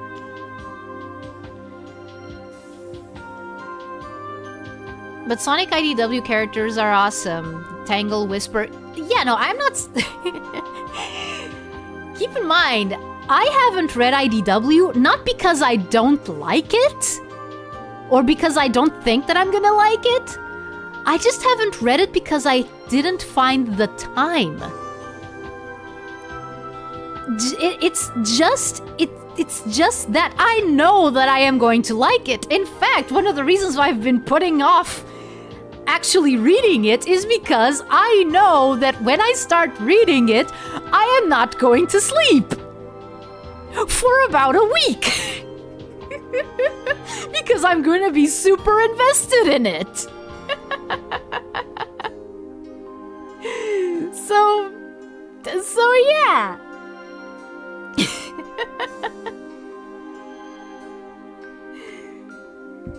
So yeah,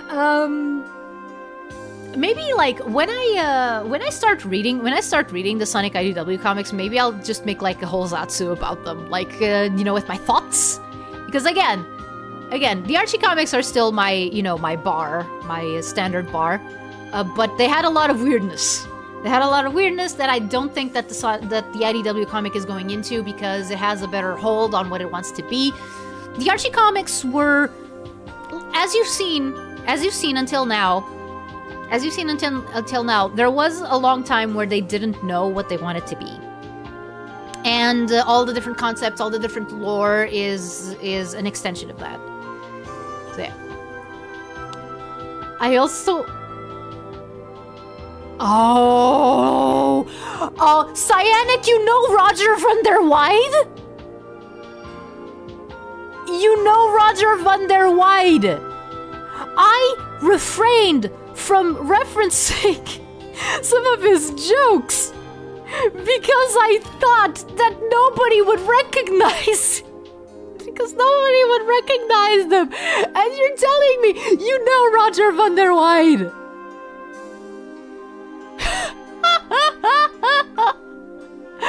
Oh, dude! I didn't watch his video on forces though. I think that the last one that I watched from him was like the Sonic Riders one, which should give you an idea of how long I haven't seen it. Of course I know of Roger. I was a Sonic fan of YouTube on YouTube in the 2010s. Okay, yeah, no, but like, yeah, he started way earlier than that. So need to replace Sonic Rivals and Rivals 2. I forgot how they justified Silver being there. Probably some disturbance in the Force or something.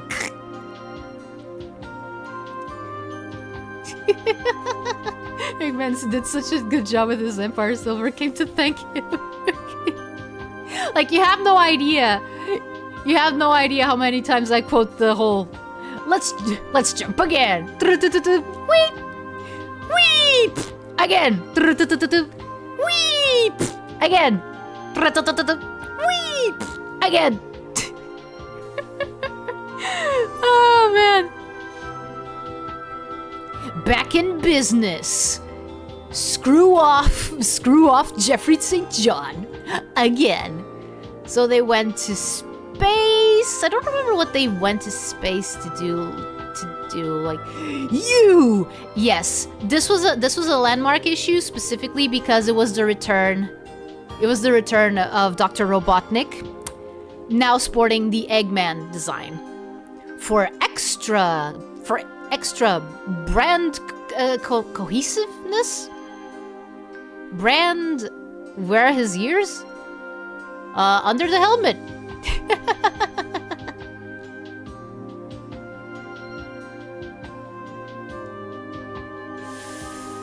Yeah, I think it didn't help Archie that it also got caught in franchise-wide shifts.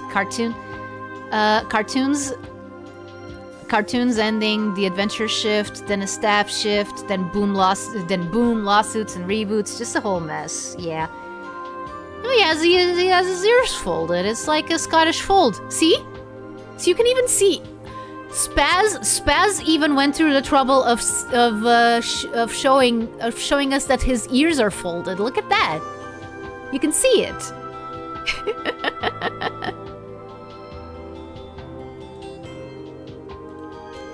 But yeah.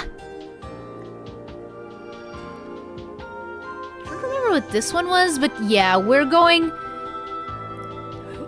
Oh, hey, this comic is Y2K? Okay, it's going to survive the Millennium thing.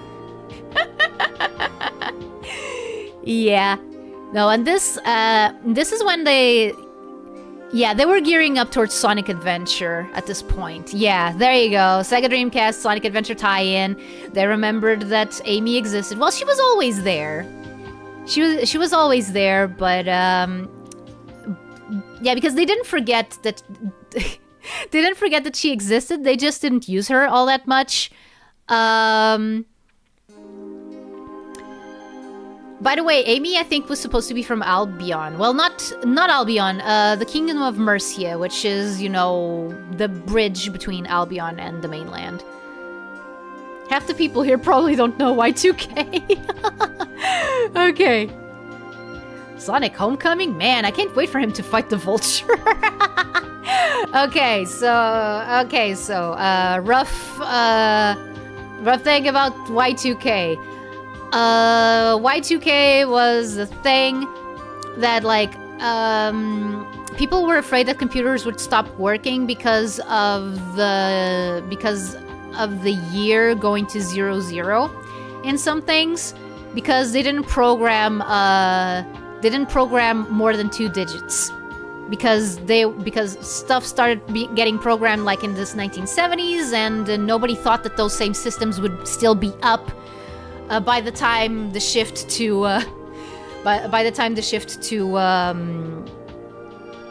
the year 2000 happened. So yeah, it was a whole deal. I remember Y2K. Leonard Nimoy did his best to prepare us. Yeah. By the way, fun fact: in the comic, Amy is supposed to be 8 years old, but she's artificially aged with I think it was this is not a Chaos Emerald, but it was a wish granting thing. Okay, see ya, Alexa. Bye. And have a good dinner. But yeah, mentally she was still the same age. She was still 8. Also, they seemed to think that Amy was supposed to be like 15, which she was not. She was 12. In Sonic Adventure, she's 12. She's canonically 12. That is the exact opposite of a solution. Yes, exactly. I don't know. I don't know what they were thinking. I don't know what they were thinking. I think there was just an easy way to justify her getting her new design, but still, like, yeah, here we go into total Sonic Adventure territory. By the way, if you want to tell when Ken Penders inked something, look at the Echidna's dreads. He's the only one who accentuates this line. Like, I don't know why he does that. Like, he's the only one who accentuates this line and makes the dreads not seem like hair. Makes them, you know, actually seem like they're like long things that are stuck on the Echidna's heads. Like, I don't know why he did this, but that's something that was always there. Like, not exactly from the beginning.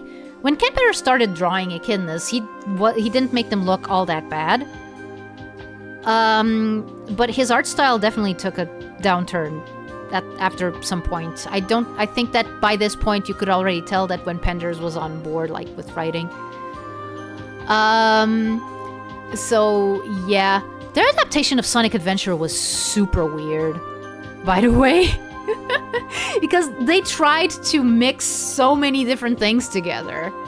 And yeah, the whole thing of, oh dude, there are actual humans, not overlanders, in Station Square, the hidden city of the ancients. Last note, can confirm that in Heroes, she's still 12. Yeah, and she'll be 12 forever.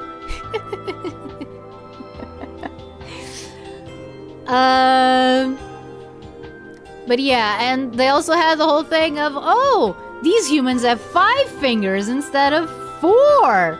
They have 5 fingers like Sonic and Tails and Amy. And other characters don't have 5 fingers, they only have 4. And Overlanders only have 4 fingers. And what the heck?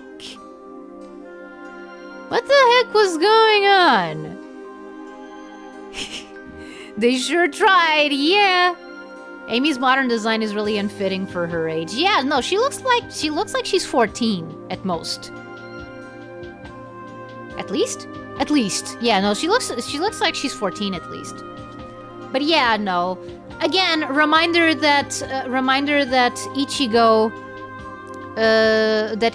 from Tokyo Mew Mew is also 12.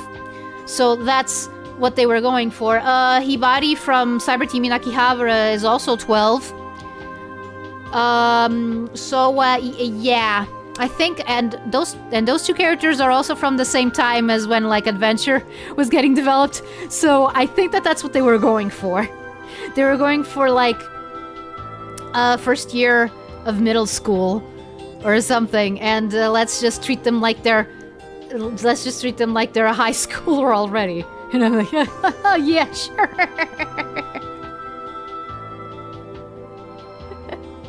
And Knuckles only has 2 that you know of. Man, that clearly drawn over Uekawa Sonic. Yeah, Manny Galan was a good artist, but sometimes he did cut corners. And if you read the Knuckles comic, you can see that happening a lot. It's somewhat curious that the female Mobians always have to wear full clothes. Interestingly enough, that only became a thing after the Super Genesis wave, which tried to make the comics more like the games. Instead of trying to bring the games continuity into the comics, it tried to make the comics more like the games. After the Super Genesis wave, all the girls wore, the outfits, while all the boys were kind of like naked. There's nothing there for Sonic. What are you possibly covering? I don't know. I kind of like this picture, this cover, because it looks like Sonic is about to eat chaos. I mean, he is water. He is water, so I guess that he could drink him, like, maybe.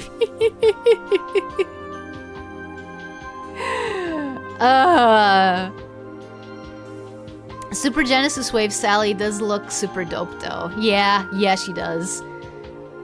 Goopy evil, yeah. And we're already at the perfect chaos. And Knuckles is also a factor that, like, the way that they made Knuckles important for this story, I remember, was kind of weird.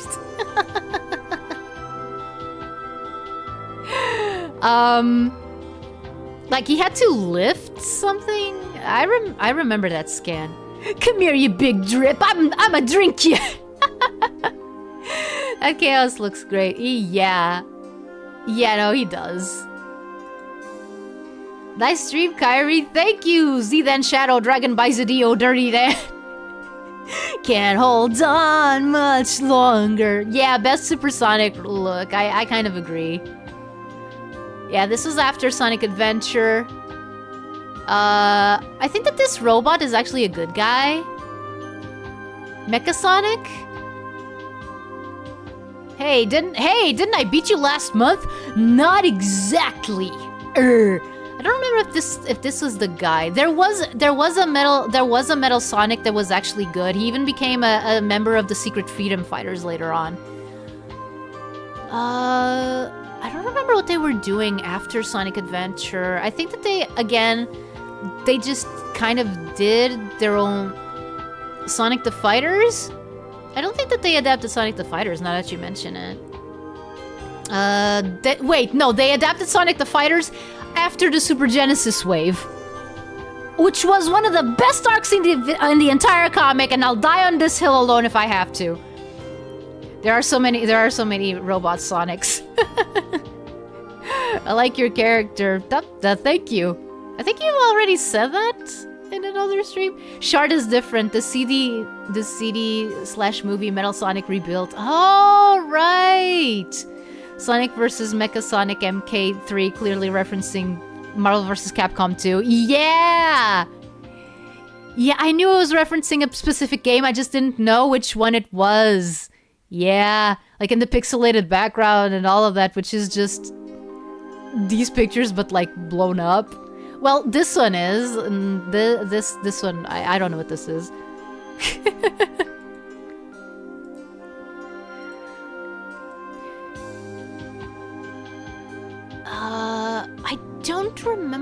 I don't remember what was going on during this part. Fun fact, the Super Saiyan R sound effect is based on a heartbeat. That makes a lot of sense, actually.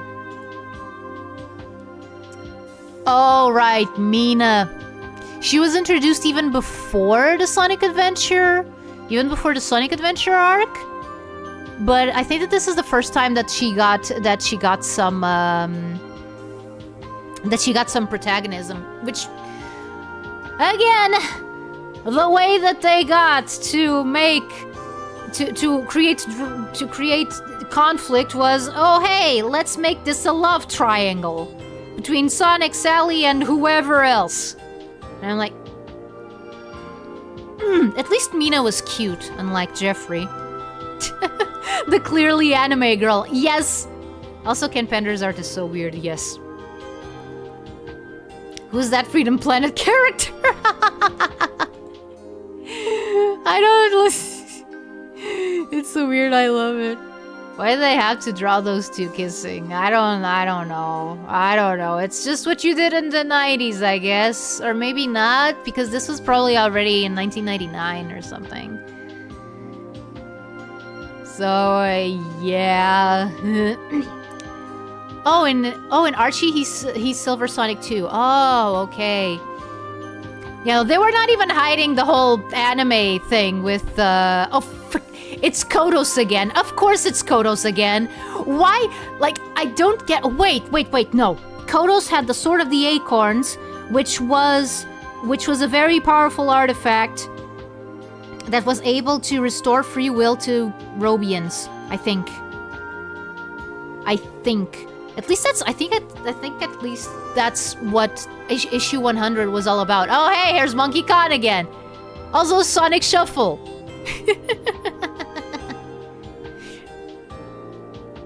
If two women like the same guy, then that's not a triangle. That's an angle. True. Why is everyone pointing at Sonic? What did Sonic do this time? Oh, and Jeffrey is also in the background pointing at Sonic because of course. Everyone pointed at Sonic. Point at Sonic and laugh. And this, I call it a love arrow. Restored all the free wills, yeah. And oh boy, this is when they decided, oh hey, you know that anime thing that's all the rage right now? Let's try to be more like that. And have them actually go to school. You know the freedom fighters? These characters that have been like fighting a war because their parents were MIA? Yeah, let's have them go to school.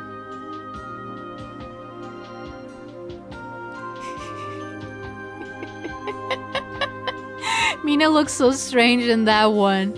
Yeah, no, because she's the one that they were trying to push the anime stuff with the most. It's like... This didn't last long. Gladly. Well, not gladly, fortunately. Is what I mean. How many episodes did the school thing last? I don't know, I think 3? I mean, in here they're already dealing with the spiders, so like, I don't know. And they always give the anime eyes to Mina. Like Sonic looking like Uekawa's art, but then Mina really doing the anime thing. Yeah, it's like, it's super weird. It's super weird. Like they really didn't know what they wanted for this. And in the meantime, no, wait. Wait, no. This was already during the time where the Sonic comic was co-opted by Knuckles as well. You had like the comic was divided into, okay, so we had a Sonic story and a Knuckles story because the Knuckles comic got canceled. So Ken Penders continued the story in the Sonic issues. And I do believe that this is when that whole thing was already going. How to Draw Manga Volume 1. Yeah. Also, there was a time where whenever people wanted to talk about the Archie comics, this is the cover that they used. I don't know why. I don't know what about this cover says Archie Sonic more than other covers. Issue 95 looks like a pitch then from the artist to be in the Spider-Man comic. Let me see. Yeah. Look, guys! I can draw webs! Can I be in Spider-Man now? But yeah. Oh yeah, this is the issue in which they adapted the beginning of Sonic Adventure 2. Which was interesting because, okay, instead of doing the whole, okay, let's do it like Sonic Adventure and try to bring in the story of Sonic Adventure 2 into the comic, they just adapted the first part, and then they went like, oh, continue this adventure in the game Sonic Adventure 2 for the Dreamcast. And that is so weird, like, because at this point in time, they really were convinced that people could play the games and go read the comic and believe that they were in the same universe. They were not. They hadn't been ever since the beginning. How the heck did you think that you would manage to keep this illusion for this long is beyond me. Especially if you're not going to adapt Sonic Adventure 2 like you would adapt it, like in a normal setting.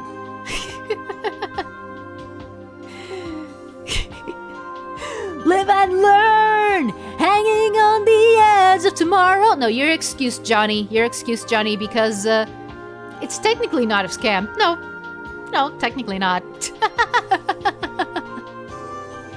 Yeah, no, but by the way, the caps are okay for live and learn, Johnny. They're trying that shared universe thing with IDW now. It's meh. Really? They're doing that?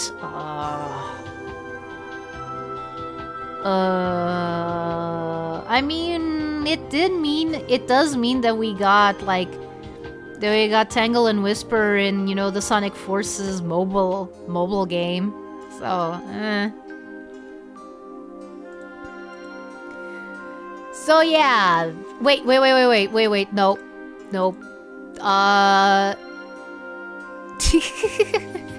Oops. Wait, they didn't even give him the soap shoes? What a ripoff! Yeah. How am I supposed to believe that this is the same game, that this is the same story as Sonic Adventure if he doesn't have the soap shoes? What are you trying to pull? Idiots. Yeah, more love triangle. And issue 100, which I believe that the big things in this issue were first the freeing of the Robians from Robotnik's control.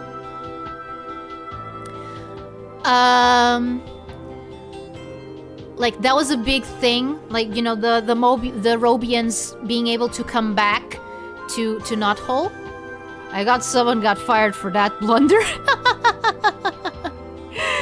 Yeah, and on the Knuckles side, Knuckles joined the Dark Legion. The Dark Legion being, you know, the techno-advanced echidnas that are the bad guys of most of his comics. But they're also kind of related to him because their founder was he was the son of Knuckles' ancestor's brother. Yeah.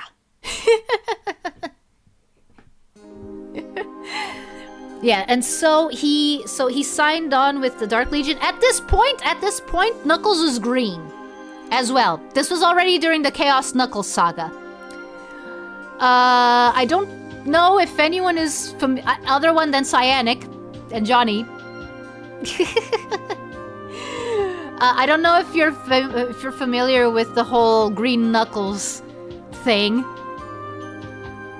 He gets all the backstory. Yeah, no, Knuckles does. Like the thing about Knuckles is that he's such a compelling character. Yeah. But yeah, no, Knuckles was green, and you can see it here. That's Knuckles, and he's having a bit of a power surge right now. Dark Legion, aka Proto-Nocturnus Clan. I wish that the Nocturnus Clan never existed because it's because of them that the first lawsuit happened. Like, that! Friggin', and the game wasn't even that good. Like, not in story, not in gameplay. Like, all of this for what? Like, it's just so sad, man. It's just so sad. The whole thing with with Sonic Chronicles, it's like it's a game that didn't need to exist. Especially not in the way that it did. The art was bad, the gameplay was bad, the story was almost non-existent. It was just like an excuse. It was just like an excuse to have a game. And then it resulted in the whole lawsuit that cost us the entirety of the Archie of the Archie timeline that had been going since 1994. And granted, we did get the Super Genesis Wave arc, which was good. Like, it was some of the best comics in the Archie lineup are from the post Super Genesis Wave. But the thing is, the comic was already doing super well and was experimenting with very interesting stuff before the Super Genesis Wave hit. Like, they didn't need to erase all that history to get more of the good stuff. And all because of BioWare's incompetence. Like, it's just I imagine a poor judge having to have that all of that explained to them. Yeah, I think that there's a quote from the judge that it was like something along the lines of, "Well, this is a fine mess." Oh man, but yeah. I think that during this time, Knuckles was trying and failing to go back in time to prevent something from happening. I don't remember what exactly he was trying to prevent from happening. But he always came back and always failed. Because at this point his powers were like akin to a god. Like, he was a living Chaos Emerald, essentially. Oh yeah, hey look, it's Bomb. Where is Heavy? Well, there's a bunch of bombs, actually. So yeah, Quantum Leap. Oh, okay. So this is Square. This was in September. Well, late August 2001. To some extent, it's also Archie's fault because apparently they didn't find Penders for hire contract. Yes, I talked about that. I talked about that earlier. The fact that the reason why Ken Penders had any claim to any of what they were saying, to what he was saying, was because they couldn't find the contract in which that was all written. Which is like, yeah, again, nobody expected the comic to last 2 years, let alone 20. So, yeah, records weren't safely kept. Stuff just got thrown all over the place. It was a mess. Oh no, it's a Dark Sonic. Actually, it's supposed to be like a superhero Sonic. Because, yeah, this is one of those what if stories that they decided to do. Like, okay, so what if we made a Sonic story about, like, the freedom fighters being superheroes and stuff? And that's basically what this is. This is like a what if thing. Like Robo-Lactus, yeah, Galactus. This was them doing like a superhero, Marvel type thing. This was also the issue that came out after 9/11. So like if you actually have the physical issue, at the end, they don't have like any of the usual letters. Any of the usual letters and fan mail and all of that. They just have a note, that thing that people were doing all that at the time, just wishing everyone well, wish that everyone is safe, take care of your loved ones, etc. So yeah, it's the Silver Snively, yeah. Let's confuse people who bought this because they just played S in Sonic Adventure 2 even more. Yeah! I never realized how much Sonic media there was since I grew up in a time of Sonic media drought. Yeah, no, but there was a lot. There was a lot, especially in the 90s. There's still stuff that I think hasn't been found yet, or at least it hasn't had its time in the limelight yet. But yeah, so this issue is kind of notable for that. Not much else though. Like this storyline was not all that interesting. Oh yeah, and here we have a bunch of overlanders that came back from space, and oh, check that out. They have 4 fingers now. Guess we're not gonna expand on that whole thing yet.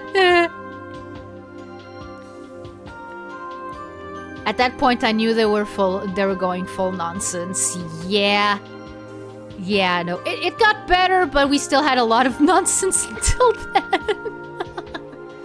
The French comics, I remember the... Oh hey, not Maria, yeah. Her name is Hope Kintobor. She was a cool character. The problem is that, yeah, she was definitely based on Maria.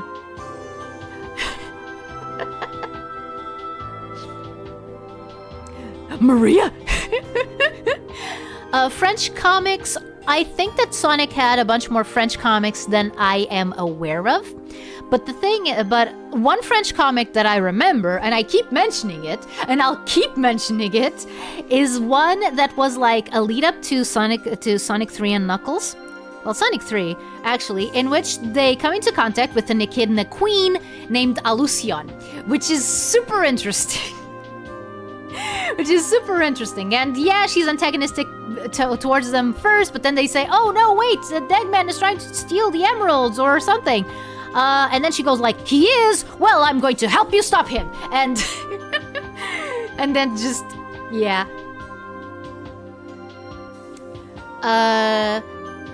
Yes, Oniko, that's basically it. Fleetway was a comic that was going on at the same time as Archie for all of its run, I believe.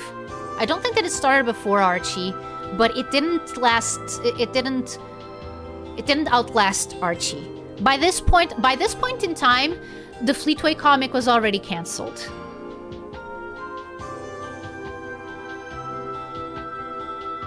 Yeah, this one's Kairi's talking about is the one I mean. Yeah.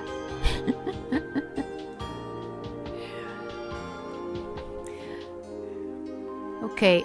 Oh wait, I think I remember this one. This one was controversial because it had, abusive relationships and whatnot. Super Sonic isn't even a super form in that. It's a golden armor. Specifically as Sonic Adventures. Oh. I need to do more research on that. Because capitalizing on the ZBZ boom hadn't been invented yet. Yeah. Granted, most people didn't know. Most people didn't know that a lot of Sonic was based on... Yeah, Dragon. Yeah, no, this issue dealt with marital abuse, because that little dragon over there, he was revealed to be, I think, Dulcie's husband. Dulcie being one of the characters who was introduced in Sad AM. She was voiced by Cree Summer, if I'm not wrong. When you can't come up with stuff, you add dragon. Exactly. I don't remember what this one is. Oh, hey, Dragon's Lair, like the one game. Yeah. the one that's super well animated. Oh man, this issue. Yeah, at this point they were doing like one-offs mostly. The actual story that was going on was with Knuckles aside. But I don't remember at which point they were during this time. But yeah, so they had this issue. It was just like the original Robotnik returns somehow, and then he goes around annoying Sonic and being a butt, and I don't understand. I don't understand what the idea was with this one. I also don't remember what this one was about. War games. Oh, right. Right. Okay. So one thing about Robo-Robotnik or Dr. Eggman is that he was able to roboticize Mobians and Overlanders with like a single touch. If they were willingly roboticized, like wait, no. With Overlanders, if he roboticized them, they just became like robotic statues. But if they were willingly roboticized, they would not lose their free will, so to speak. They would be able to move, which is why Snively over there is a robot now. He was roboticized by a Robo-Robotnik.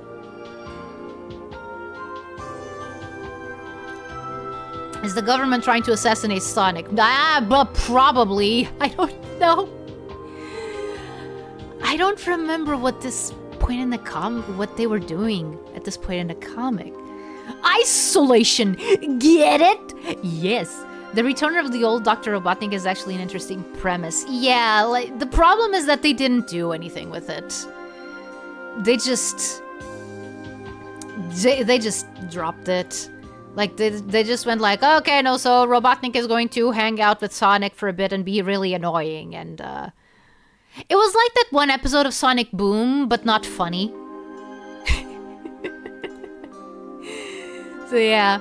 Enter the ninjas, plus Amy Rose and Robbo the Hedge, who are cousins! Yeah, the whole spider ninjas thing. They became more important later on. Antoine the Brave? Yeah, he was trying to impress his father, and I think that they put him in a situation which he thought was controlled, but turns out it wasn't. Clearly, I mean, what do you think they're gonna do to him after arresting him in Sonic Adventure 2? They were gonna Gerald that boy. I don't see Espio in the ninjas issue. That's because he wasn't a ninja. He wasn't a ninja yet. He only became a ninja with Sonic Heroes, and Sonic Heroes, you're gonna be able to tell when it was already a thing. Oh yeah, this was a flashback issue. This was like showing how they first met the Wolfpack, who are from Sonic Sat AM, by the way. Which also means that they were off the hook to return in the Super Genesis Wave thing.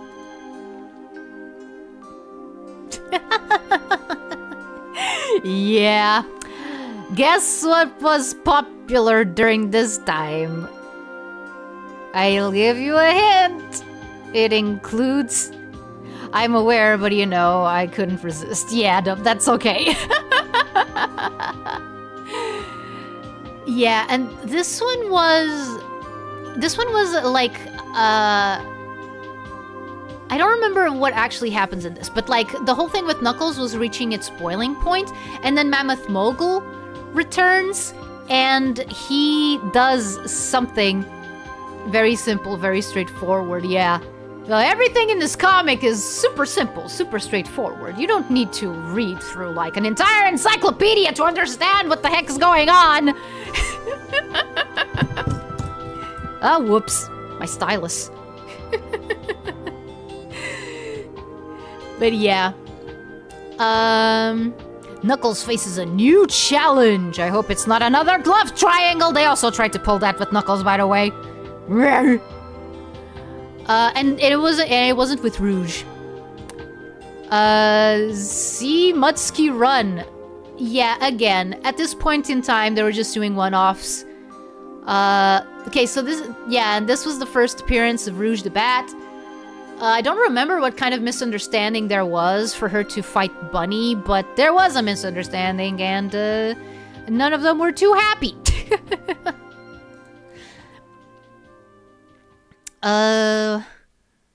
This one, I think it was Sonic infiltrating some guys named wasn't with Rouge yet. Yeah. Speak of the devil. Yeah. Yeah, there she is. In all of her glory. In all of her shaved off glory. Oh hey, Rouge exists now, yeah. I don't remember if they actually went, like, into detail, like, explaining, "Good evening, New York City! Hello, Zen! Welcome!" I don't remember if they went into detail explaining how, like, okay, so you're trying to pretend that the games are also part of the comic continuity. Okay, fair. How do you explain her being a government agent and not knowing who Bunny is? There's probably other questions that are also important, but yeah. Yeah, I think that this one was, Sonic was trying to infiltrate the Destructics, which was kind of like, you know, a Chaotix ripoff. Kinda. They became better later on when they became Scourge's posse, I think. Okay, 3 Titanic Tales in 1 issue, which just meant that there was less pages to actually give those Titanic Tales good, I don't know, weight? Rebounding from Robotnik's return. 12 easy steps guaranteed to help today's hedgehog on the go. Oh my goodness, what the heck? Also, let me see. Also, let me see what the Knuckles story was, because again, that's where the actual plot was. The Freedom Fighters were on vacation during Sonic Adventure 2. Don't worry about it. Yeah. Oh, wait. Was this the issue where Jeffrey St. John went to try and look for Elias? Because Elias had left Knothole. Because he didn't want, like, the responsibility of being a leader and whatnot. Is it Sonic Dream Collection? Because if yes, it's not official, and, yeah.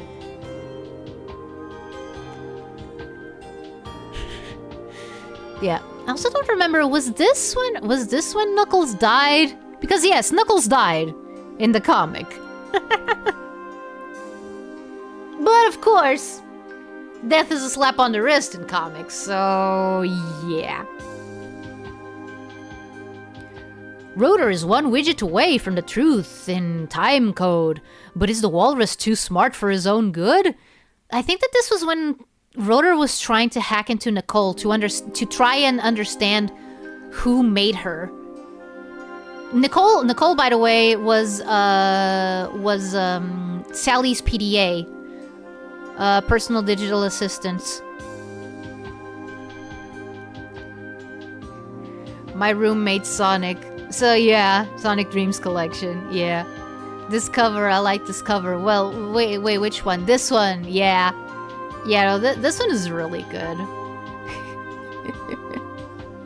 This one is really good. It just encapsulates, you know, the whole thing. The whole Sonic Tales thing. Yeah.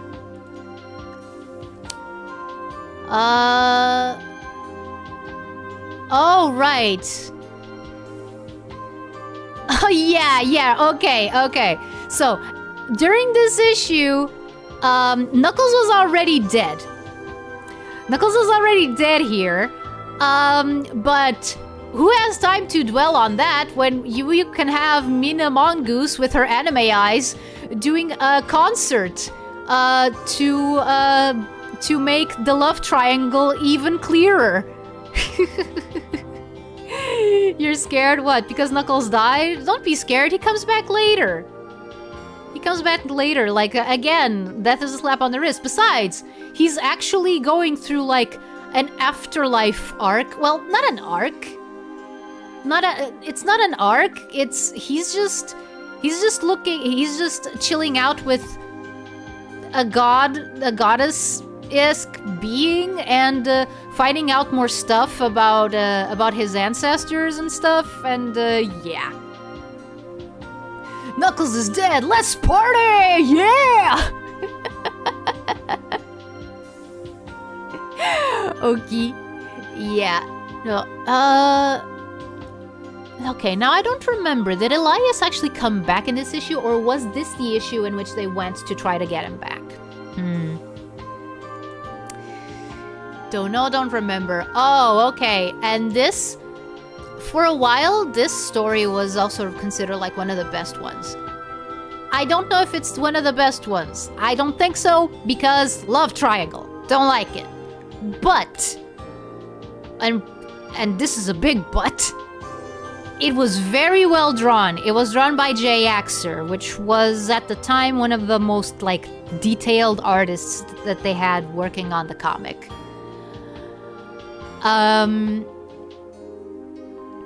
So yeah, the story was very well drawn, but what actually happens in it, it's just, okay, so they kidnap Sally, Sonic goes to rescue her, Mina tags along, Sonic and Sally finally say, I love you, and kiss, and cements their relationship, and Mina is sad, and then she takes a bullet for Sally, or Sonic, or I don't know. I don't know who the bullet was meant for.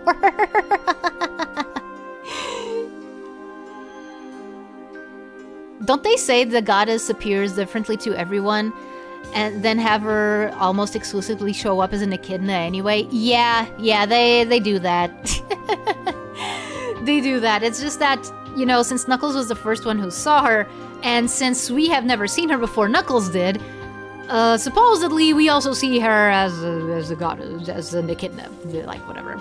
Oh hey, it's that guy that came back last year. Yeah, it is. That's Fang the Sniper. I mean Fang the Hunter. I mean Neck the Weasel. I mean he has many names. I mean he's not even a weasel. He's a gerboa. What's up with that? Sonic Superstars vibes. Yeah. The story itself doesn't have Sonic Superstars vibes, unfortunately.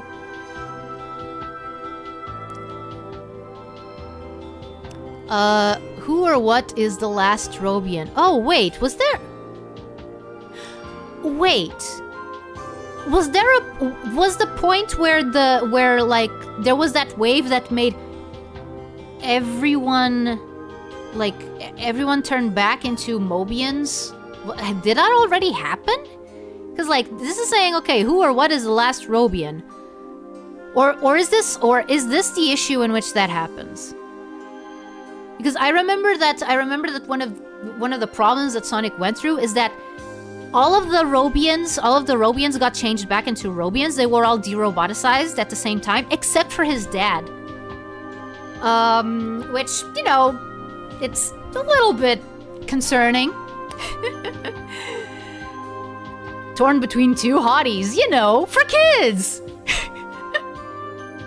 For everyone, she looks like an echidna drawn by a different artist. Yeah. The story that was too big for a single issue. Hey, Shadow is back. Haha.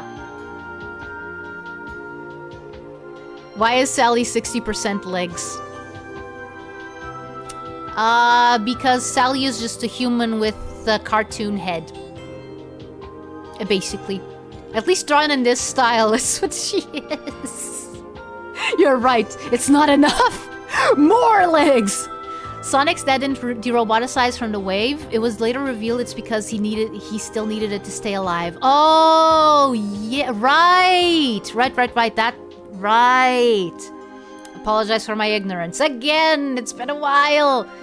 Yeah, Sonic Adventure 2.5 Alpha. This was the big story to not only be like the landmark issue, but also to celebrate, I think, like the 10 years of the comic. Yeah, it was. Wait, was it? Almost 10 years? Okay, I'm gonna stop talking before I do something that is... Before I say something that is definitely 100% not true. Basically, Shadow is back. They actually explained the whole thing of, oh yeah, he fell from space. But he's okay now. What is this, a Street Fighter title? I would not be surprised if it was a reference to that. So yeah.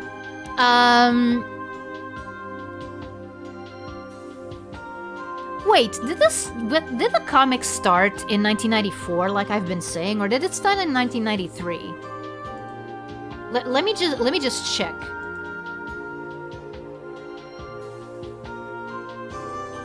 It's 1993! I'm an idiot! I've been saying it wrong the entire time! Okay, yes, this issue was made to celebrate not only, you know, another landmark, 125, but it was always meant to celebrate the 10 years of the comic. Again, of a comic that nobody thought was gonna last 1 year or 2, let alone 10. So yeah. Amy is called Princess Sally in the Sonic CD instruction manual. Yup, it was one of those weird things that they did to try and bring the comics and, well, not exactly the comics, because at that time, I think the Sonic Set AM was still going on. Basically, you had two continuities. You had the Japanese continuity and the American continuity. And in the American continuity, Princess Sally was the thing. So, when they did the Sonic CD manual, they went like, okay, let's call Amy Princess Sally, because nobody knows what an Amy Rose is. She's not in our media, so... So, yeah. Shadow, aren't you dead? I got better. So, yeah, and this kicked off Sonic's trek into space, including what I believe to be a reference to the Fleetway Supersonic, because this Supersonic was evil. Like, he didn't have, you know, the ring eyes. He didn't have the ring eyes, but he was most definitely 100% evil. And of course, our Sonic was having none of that, so yeah, let's you and him fight, which is something that you do when your franchise is kind of based on Dragon Ball. Kairi is very smart. Thank you. I just know useless trivia. I just know useless trivia. Okay, more Lost in Space. I don't remember what this was. Eve of Destruction. Oh, right, Eve. She showed up in one of the first issues, I believe. And then they brought her back here. More evil side. There is no good or bad. There is only power. And those too weak to pursue it. What was that quote from? I remember that quote. But I don't remember what it's from. They gave him the Super Saiyan hair back in this cover. Who's Eve? Eve was an AI made by Robotnik, I think. But then she gained sentience and went into space. And then I think that she took over like some other life forms. And Sonic had to tell her, wait, no, that's bad. And she was like, oh, fuck.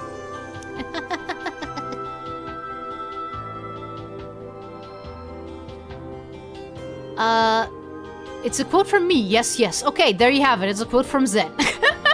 I don't know the part you gave. What I said was from the Super Sonic. Oh, okay. Yeah, okay, no, I remember now. I remember the panels. Yeah. Okay. Oh yeah, this is when Sonic got to meet Tails' parents, who are still more designed after his early appearance, not so much his adventure appearance, which is like Sage, yeah. Yeah. By the way, no Frontiers spoilers. I know about Sage. I know her deal. I know how she's related to Eggman, but other than that, I haven't played the game yet. I want to play it on stream. But I'm kind of hoping that I play it after I already have my Live 2D model. Yeah. He's adopted. Well, that would explain it. Now, I think that it's because his uncle Merlin stayed in the comics. Like he was always there. And he was designed after original Tales. Original Tales, not original Tales. Original Tales is Japanese Tales, whose design was kind of adapted into Set AM Tales or whatever. Consistency? What's that? I know, right? Right. And this is the very first comic that I saw scans of. It was back when Sonic HQ still existed. And I told this before, but I'll just tell it again because there's probably some new people, also some people who are going to watch this stream, but not, all of my Sonic Mania ones, because I think it was during the Sonic Mania stream. Okay, so when I first learned of the comic's existence, this was the last issue that had come out, and I looked. And I looked at some of the scans that Sonic HQ had, and I had absolutely no context. I didn't grow up with Set AM. I didn't know any of the characters that were not from the games. And in this comic, well, again, I had no context. So Sonic comes back. And Sally is at his gravestone. First, I was like, but did Sonic die? How the heck did that happen? And then they had this panel. First, they had the panel of them kissing, and I was like, what the heck is this? Like, what? Huh? Who is this girl? Why is she making out with Sonic? Like, what the frick? And then there was another scan where Sally basically says, "I knew you would come back to me, Sonic. It was only a matter of time." And I was like, who does this?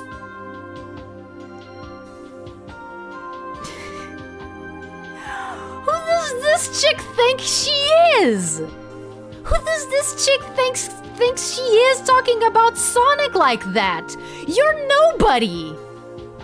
Like, you're nobody. You're not in the games. You don't matter. And you're saying that, Sonic would come back to you? What makes you so special? That's not like what I think nowadays. But at the time, that was legit what went through my head. Like, I like Sally okay nowadays, but let's be honest, it wasn't the best first impression.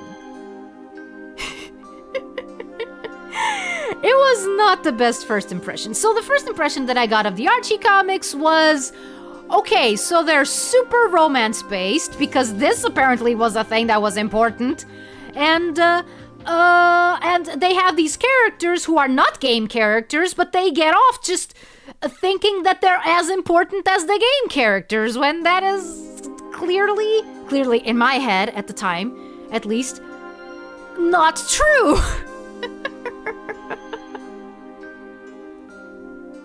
Europe barely got any Set AM or even Archie for some background. Yeah, no, that was it. Like, what the closest thing that we got to Archie or even Set AM was Sonic Underground. Like, the reason why I was able to kind of get over that a little bit and get into the comic and start, you know, understanding it a bit more was because of my background with Sonic Underground. To this day, I haven't finished watching Set AM. I think that when I started watching it, I made it to, like, 4 episodes into the 2nd season, I think. But at the time, I had absolutely no context. I didn't even know that Sonic Set AM existed. So, to me, it was like, yeah, it was basically what Dave said. Usurper! Yeah, Sonic belongs to Elise. No, Elise was not a thing back here. This was 2004, early 2004, I believe. So, yeah, no, like... To give some more context, Set AM got a Portuguese dub, but it's extremely rare. It's borderline lost media at this point. Which is really sad, because that's probably, like, that is super surreal. I would have loved... You know what I would have loved, Johnny? If Sonic Set AM was dubbed in Sonort. Or maybe, like, okay, so we got the Adventures of Sonic the Hedgehog dubbed in Sonort, right? That actually happened. But Sonic Set AM was dubbed in Nacional Films. that would have been awesome. So yeah. And this is the first cover that I remember being new. When I actually got into it.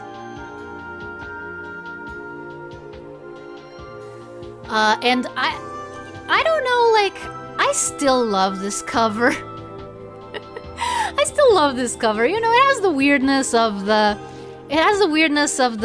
25 years later, but, like, I still think that Knuckles looks cool in the 25 years later thing. I was not like entirely opposed to it. I think that... Oh, hey, the cover Pender's traced. Yeah. Yeah. But yeah, no, I still like this cover a lot. It brings me a lot of good memories. He has the hat, yes. If there was any Sonic cartoon back then, it was either Sonic Underground or Adventures of Sonic the Hedgehog. This before Sonic X.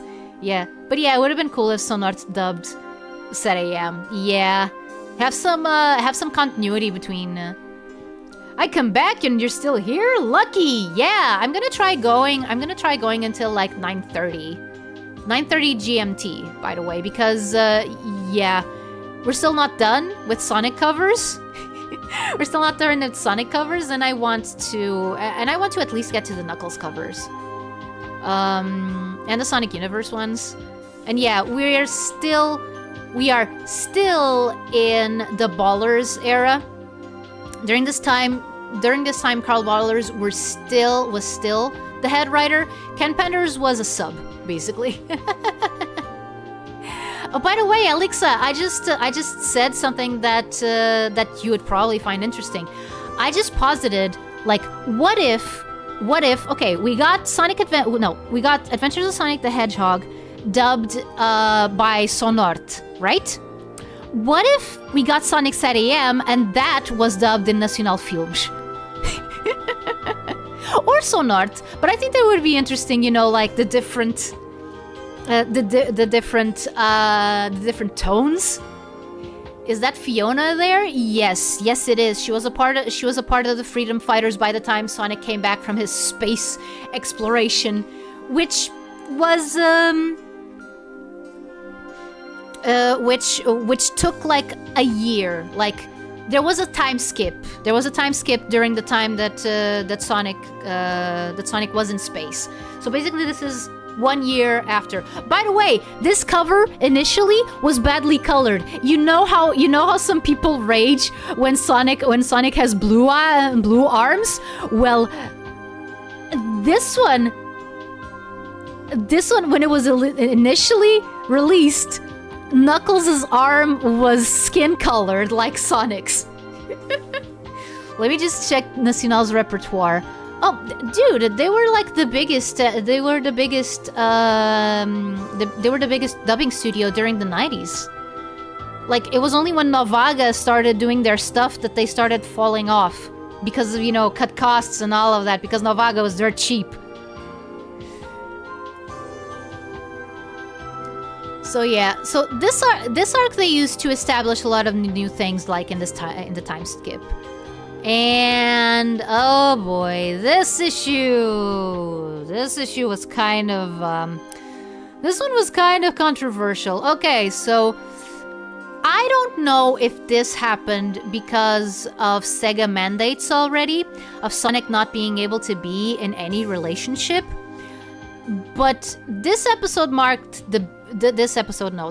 marked the breakup between Sonic and Sally. And it was on terrible, terrible terms.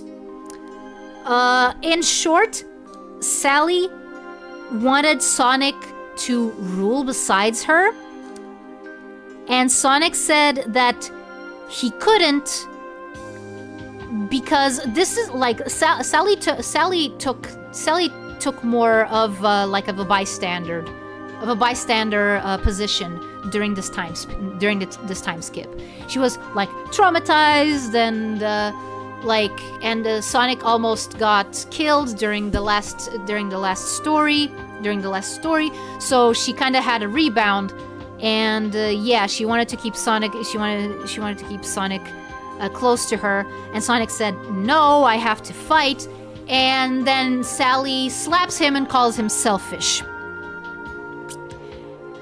And the audience is supposed to take Sally's side. The audience is supposed, well, not exactly take Sally's side. The audience is supposed to see both sides equally valid. Which, by the summary that I just told you, you can see why that's a problem. Also, why does Sally have boobs? Because, artists. Sorry, baby, Sonic belongs to the world. Spider-Man again, how many times do I have to warn you, old man? During the 90s. Yeah, this was a slap issue. Yeah.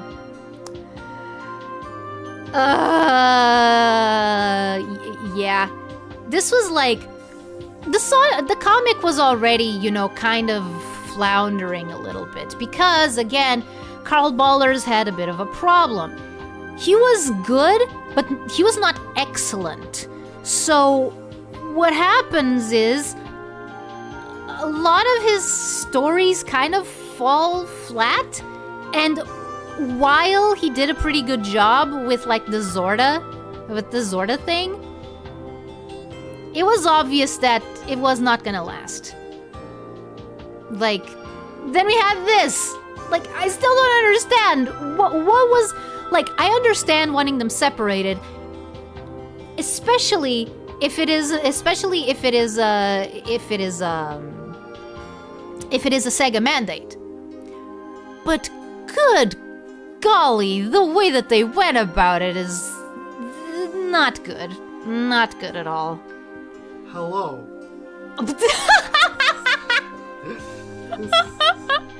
People still give John Gray the artist for this issue. Yeah, shit. Yeah, he just drew what he was asked. By the way, Weasel is here. Hello.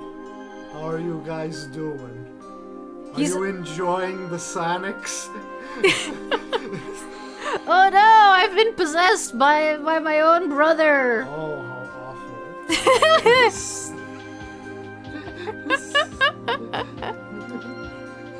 I agree. Spider-Man should be married. Yes, Cyanic. Yes, Cyanic. This is my brother.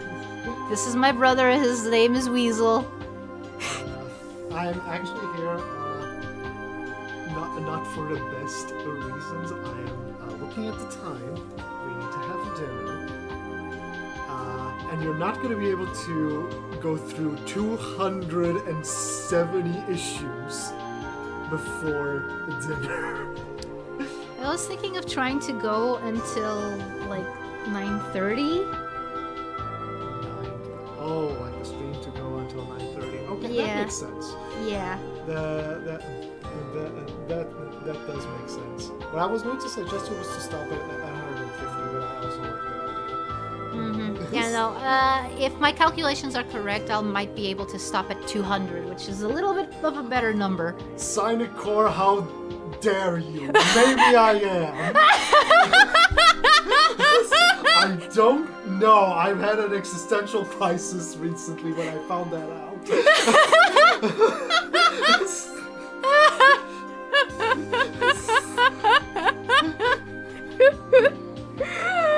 Oh, dude. Yeah, I told him about that.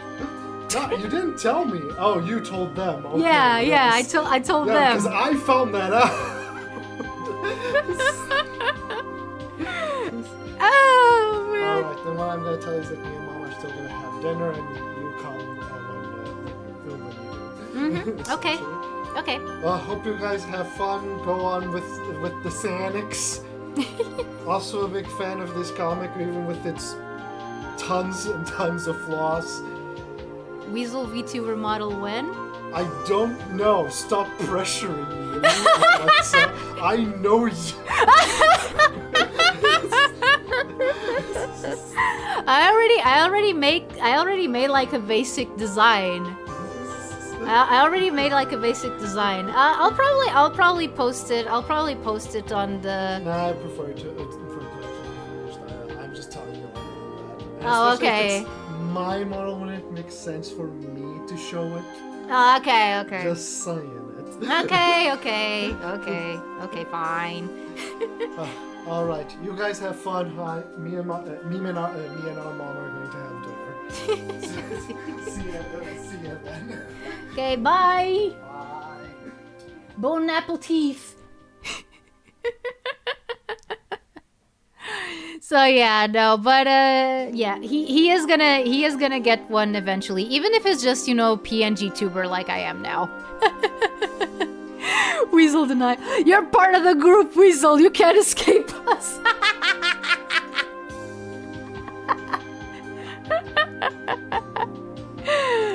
Oh man.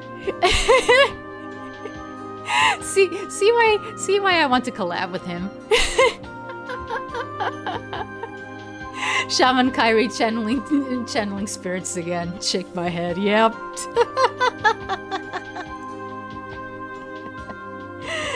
But yeah, I need to finish his design. Actually, one thing that I thought was if I don't have like enough time, I thought of like commissioning a PNG tuber model for him with my sketch as a base. I still don't know like what colors it should be though. But yeah. So yeah, that was the slap issue.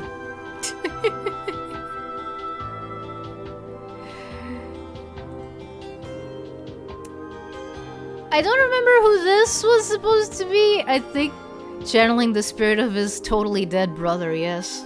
Totally.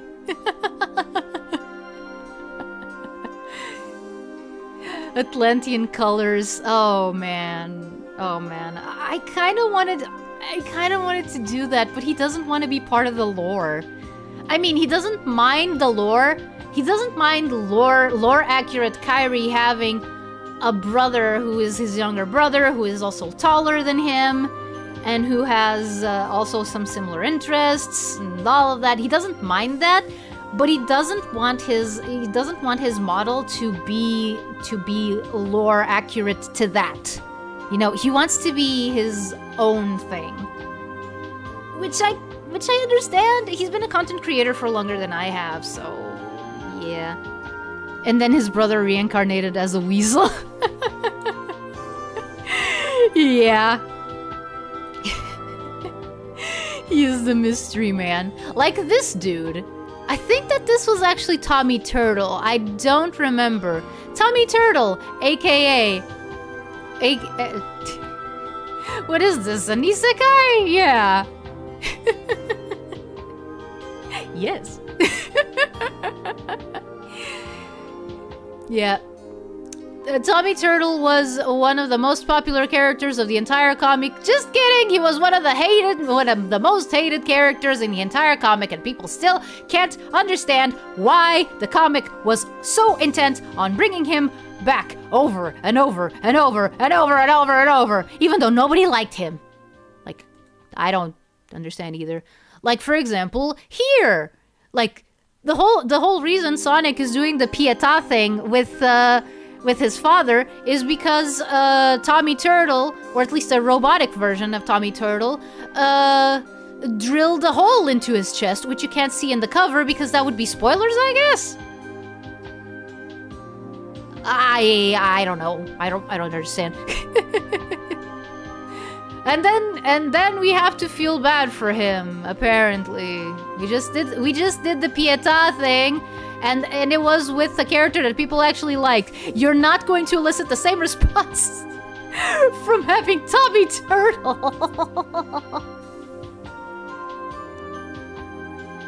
They thought he was dead. He was stuck on his back, so everyone gave up on him, but he flipped over. Yeah. Like, even worse, like, what the heck? Who the heck thought naming him Tommy was a good idea? Like, the most generic name ever. Like, what? Dad? Oh, okay. Now, this... I hate Tommy Turtle. He's just a turtle, so generic. Yup, you're echoing the feelings of so many different people. Like, the Archie comics sparked a lot of, like, discussion and controversy. Tommy Turtle was something that everyone could agree on was bad. And he was pushed to the forefront by the best Sonic comic writer in existence, Romy Chacon.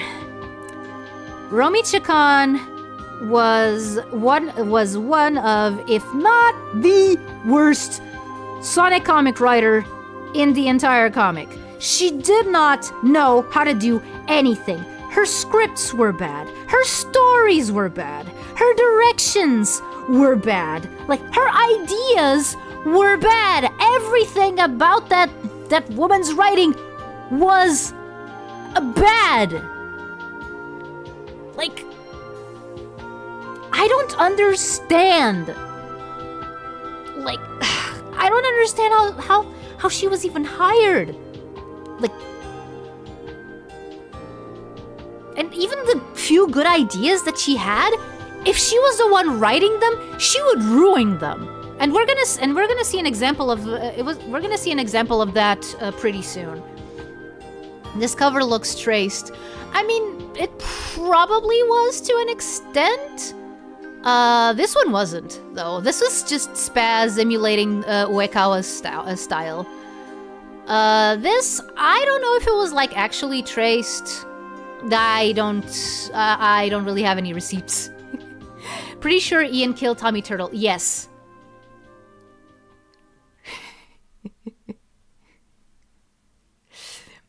Yes, that was one of the very first things he did. Like, one of the very first things that Ian Flynn did when he got onto the comic was kill off Tommy Turtle. Because he knew that people didn't like him. I'm pretty sure he was one of the people who didn't like him. So yeah. But yeah, Return to Angel Island. This is one of the best Carl Bowler story, and I'm gonna stick by that. Bruv, what? I went to take a long shower and bro is still streaming. Yeah, I'm gonna be streaming for at least like another 20 minutes. Yeah. But yeah, this story was pretty... He died as he lived. Lame. Yeah. Actually, he got a proper send-off. Which is weird for like a character that Ian Flynn was writing, knowing that nobody liked him. But he still sent him off with dignity. That is something that is still kind of mind-boggling to me.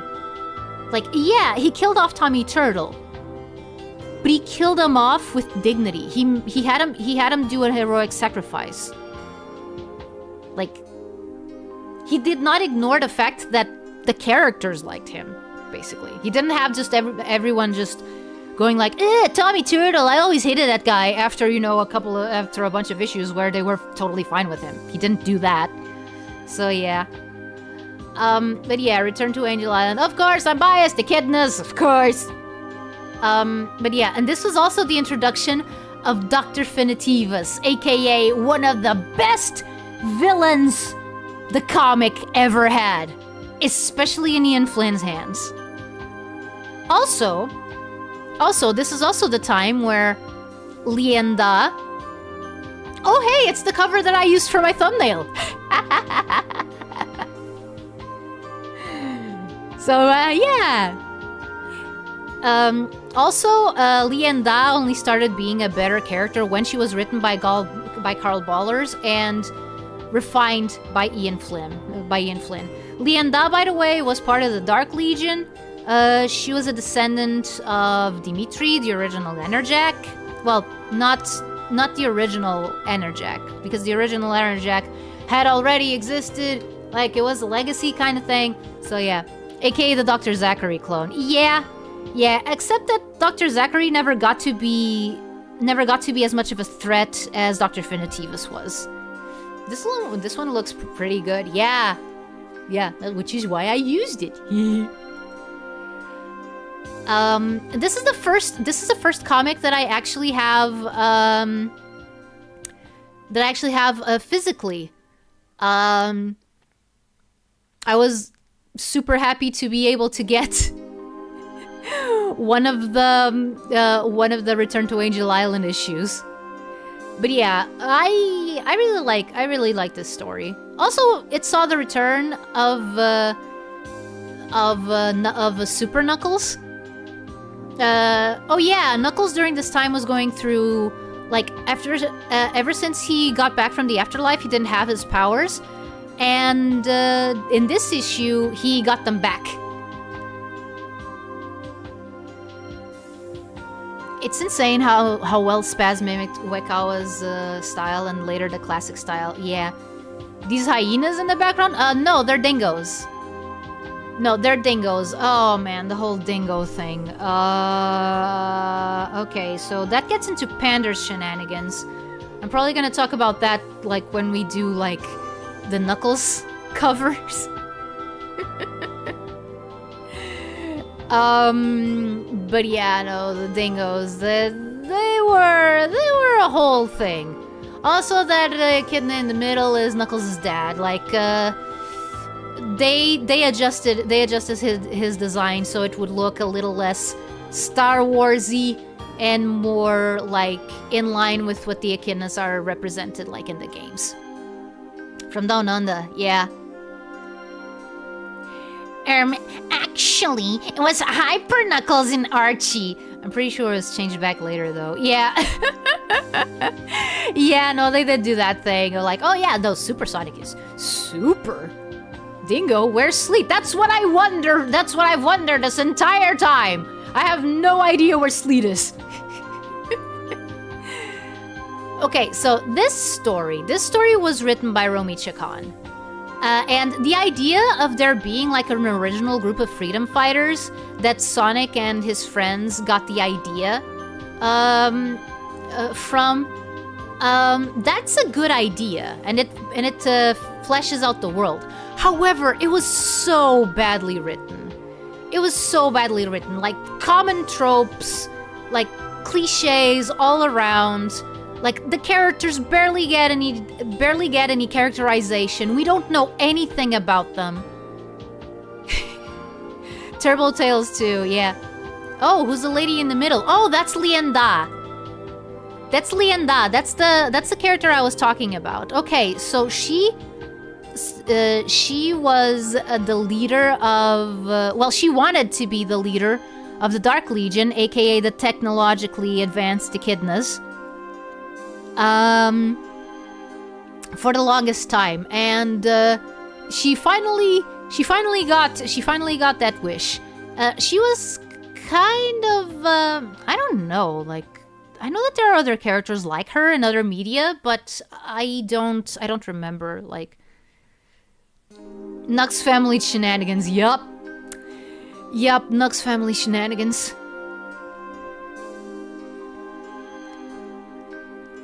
Hello, Elber!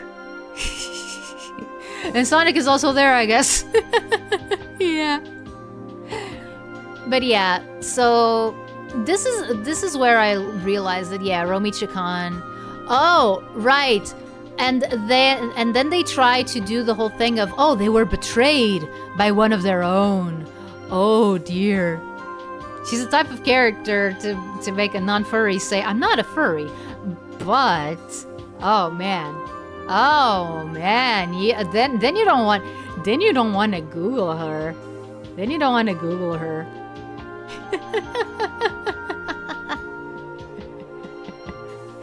I wasn't gonna, but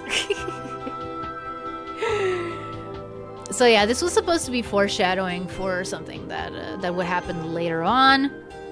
But that also kind of got lost in translation. And this was the last comic that I actually had, like, for many years. I had these 4. And this was the end of the whole 25 years later thing, which ended with Sonic trying to go back in time or something to prevent something that was going to destroy the timeline if nothing was done about it. So, yeah. Wait, who are we googling now? Lienda. Do not tempt me, Atlantean. I'll tempt whoever I want to. But yeah. Oh yeah, especially in this storyline, and the 25 years later, because she doesn't look like she aged a day in this. So yeah. After this part, I'm a little bit lost on what is actually going on in the comic. Like, Shadow comes back. I don't remember what he did. But then yeah, they threw Metal Sonic into the mix. I think that this was their way of adapting Sonic Battle.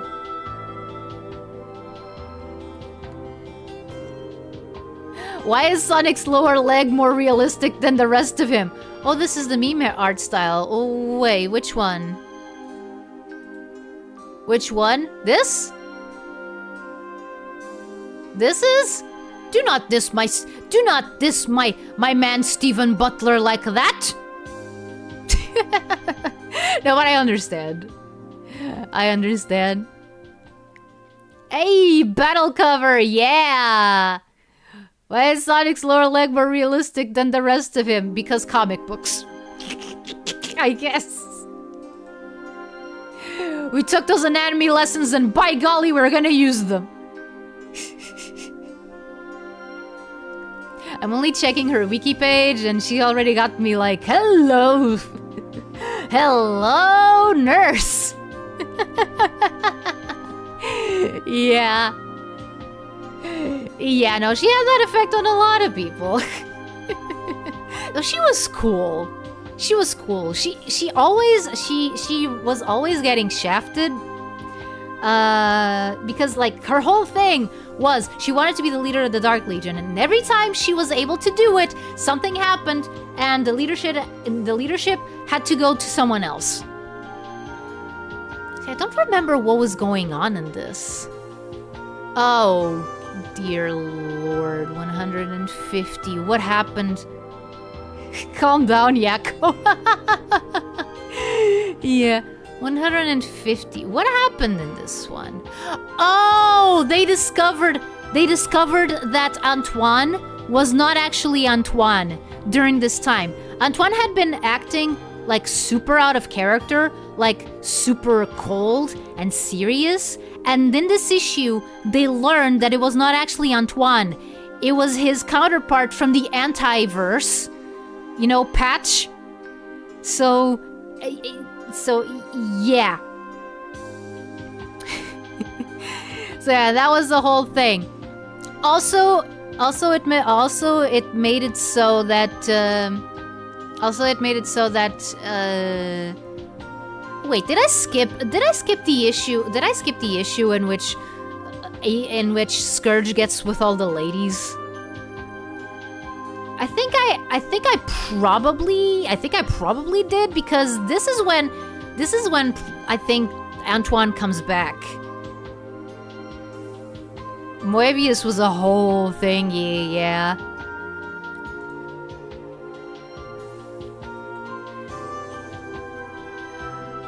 I think that was the big thing, and then...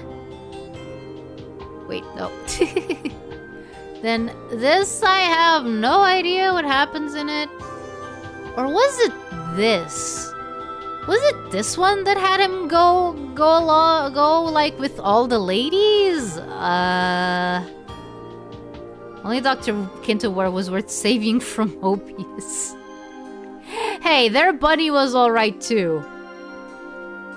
Even though she was there kind of as foreshadowing for Bunny eventually turning on the Freedom Fighters because of the whole Baron thing. Yeah.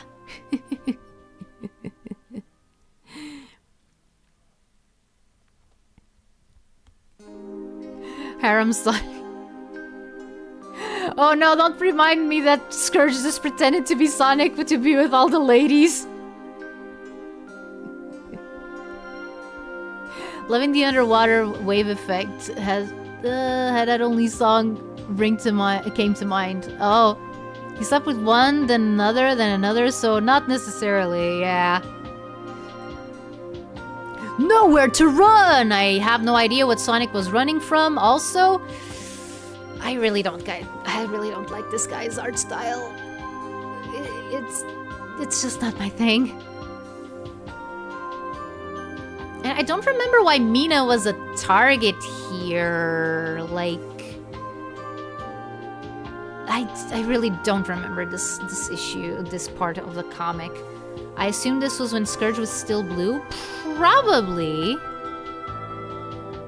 Marriage of Princess Sally. Oh no! Wait! No, that's when... Then what happened in 150? Am I confused? What? What's wrong with your face? While we're through, she makes a plot to get the Master Emerald and draws power from it. Yeah. What's up with Sonic's quills in 154? They're gone. They're non-existent. They're dead. Right, no, because at this point, Sally was going to marry, she was going to marry, quote-unquote, Antoine. Which is why Sonic is all depressed like this. Yeah,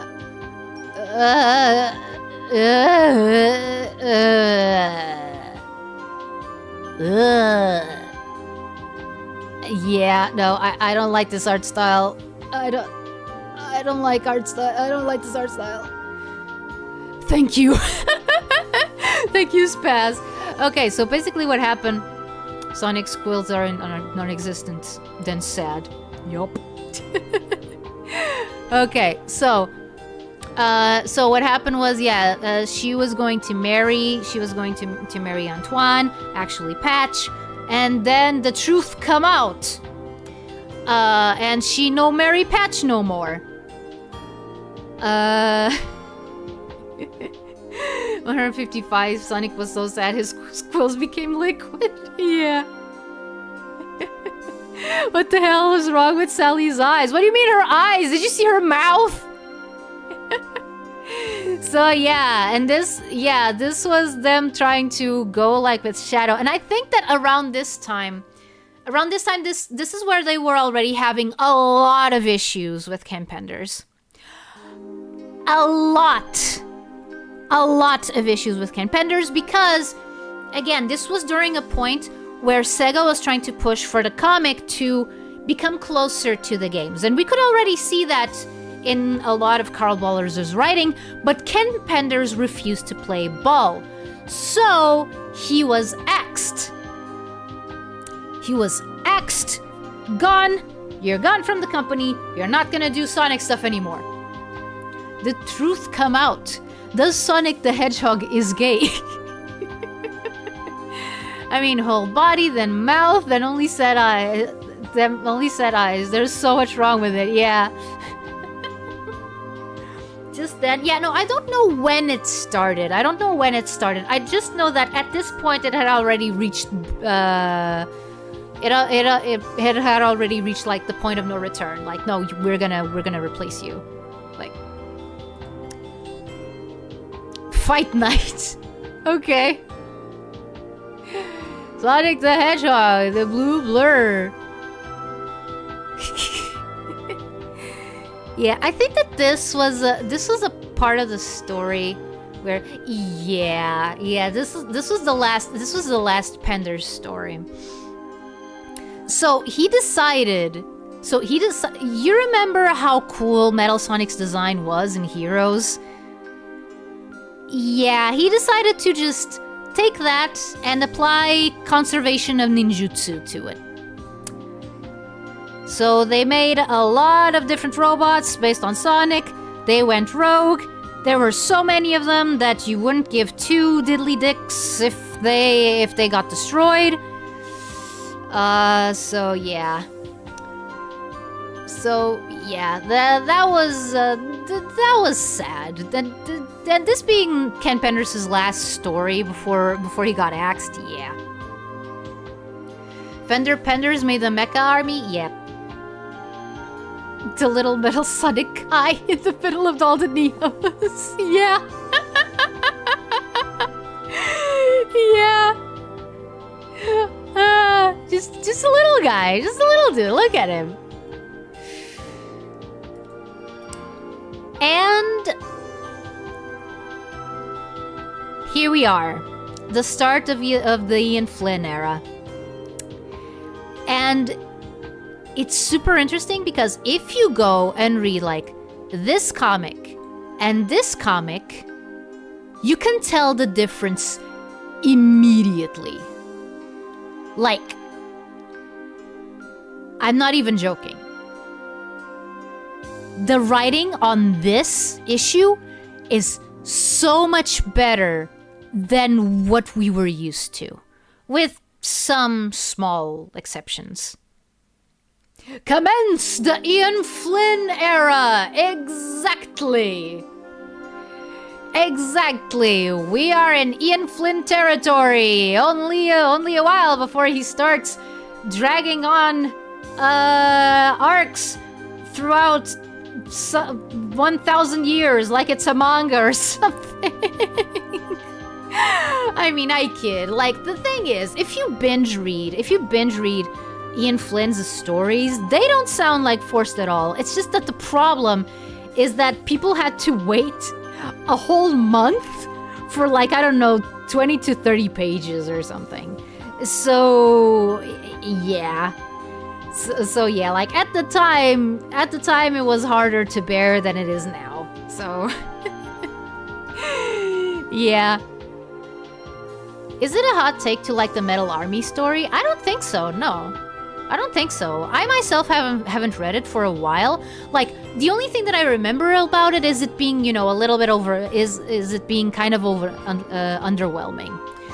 But being underwhelming is not, like, it's not that bad of an issue. So, Yeah.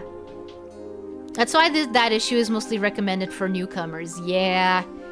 Yeah, because even though the very first story that Ian Flynn did was, kind of basically the very first things that Ian Flynn did was just clean house. He just went ham. He just went ham and just picked up every single loose thread that he could think of and tried to give it a proper ending. Did he succeed? Did he not? I'm not going to judge that. Or maybe I am. I think that he did a pretty good job with what he was given to work with. I'm not gonna say it was perfect because it wasn't. But I liked it. I was super okay with it. I think that he did a bang up job. He put at least two references to the Magus. It's the same as Dragon Ball Super's manga. The month-long wait makes the story feel longer than they actually are. Yeah. Yeah, he also... Oh, okay. Okay, Dave. Okay, Dave. Oh, man.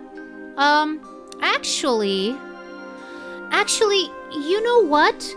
It is the time that I said that I was gonna stop. And judging that we just entered the Ian Flynn era, I think that's a good place to stop. I did not expect, well, that's a lie. Like, I know how much I talk. I knew that this wasn't going to be just a one stream thing. But yeah, I am going to correct the title of the stream to specify that it's like Sonic the Hedgehog 1 to 160, and then we're gonna start from 160 onward, and we'll see if I need to do another stream for Knuckles and Universe. Yeah, take care, Dave. Take care. Didn't get that quote perfect, but that was good. Yeah, did what am I supposed to be? Yeah, part 2 next time. Yeah. Hopefully next week. Next week I'm gonna start the whole course thing, but I'm not gonna have to. But I'm not gonna have to stay there the entire week.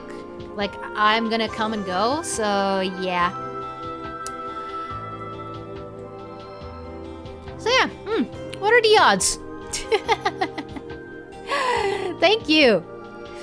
Thank you, Godless Weep. Before I go, yes, Elmer? Yes, Elmer? Just gonna wait for that. Also, yeah, Ekaze, Johnny. Have a good rest for your day. Goodbye, thanks for everything. No problem. My best buddy just went online, also gotta go. Ekaze. Okay, Sally and oh, they were modded. It's not official. Oh. Okay, so you made me think you made me think that they actually made it in, like, that Sega was, going like super crazy. But no. Okay. No, but that's fine. Okay. Interesting. Okay. So yeah.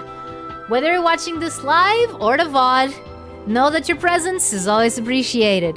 And see you soon! Or, as they say in Atlantis, Ekaze! Bye!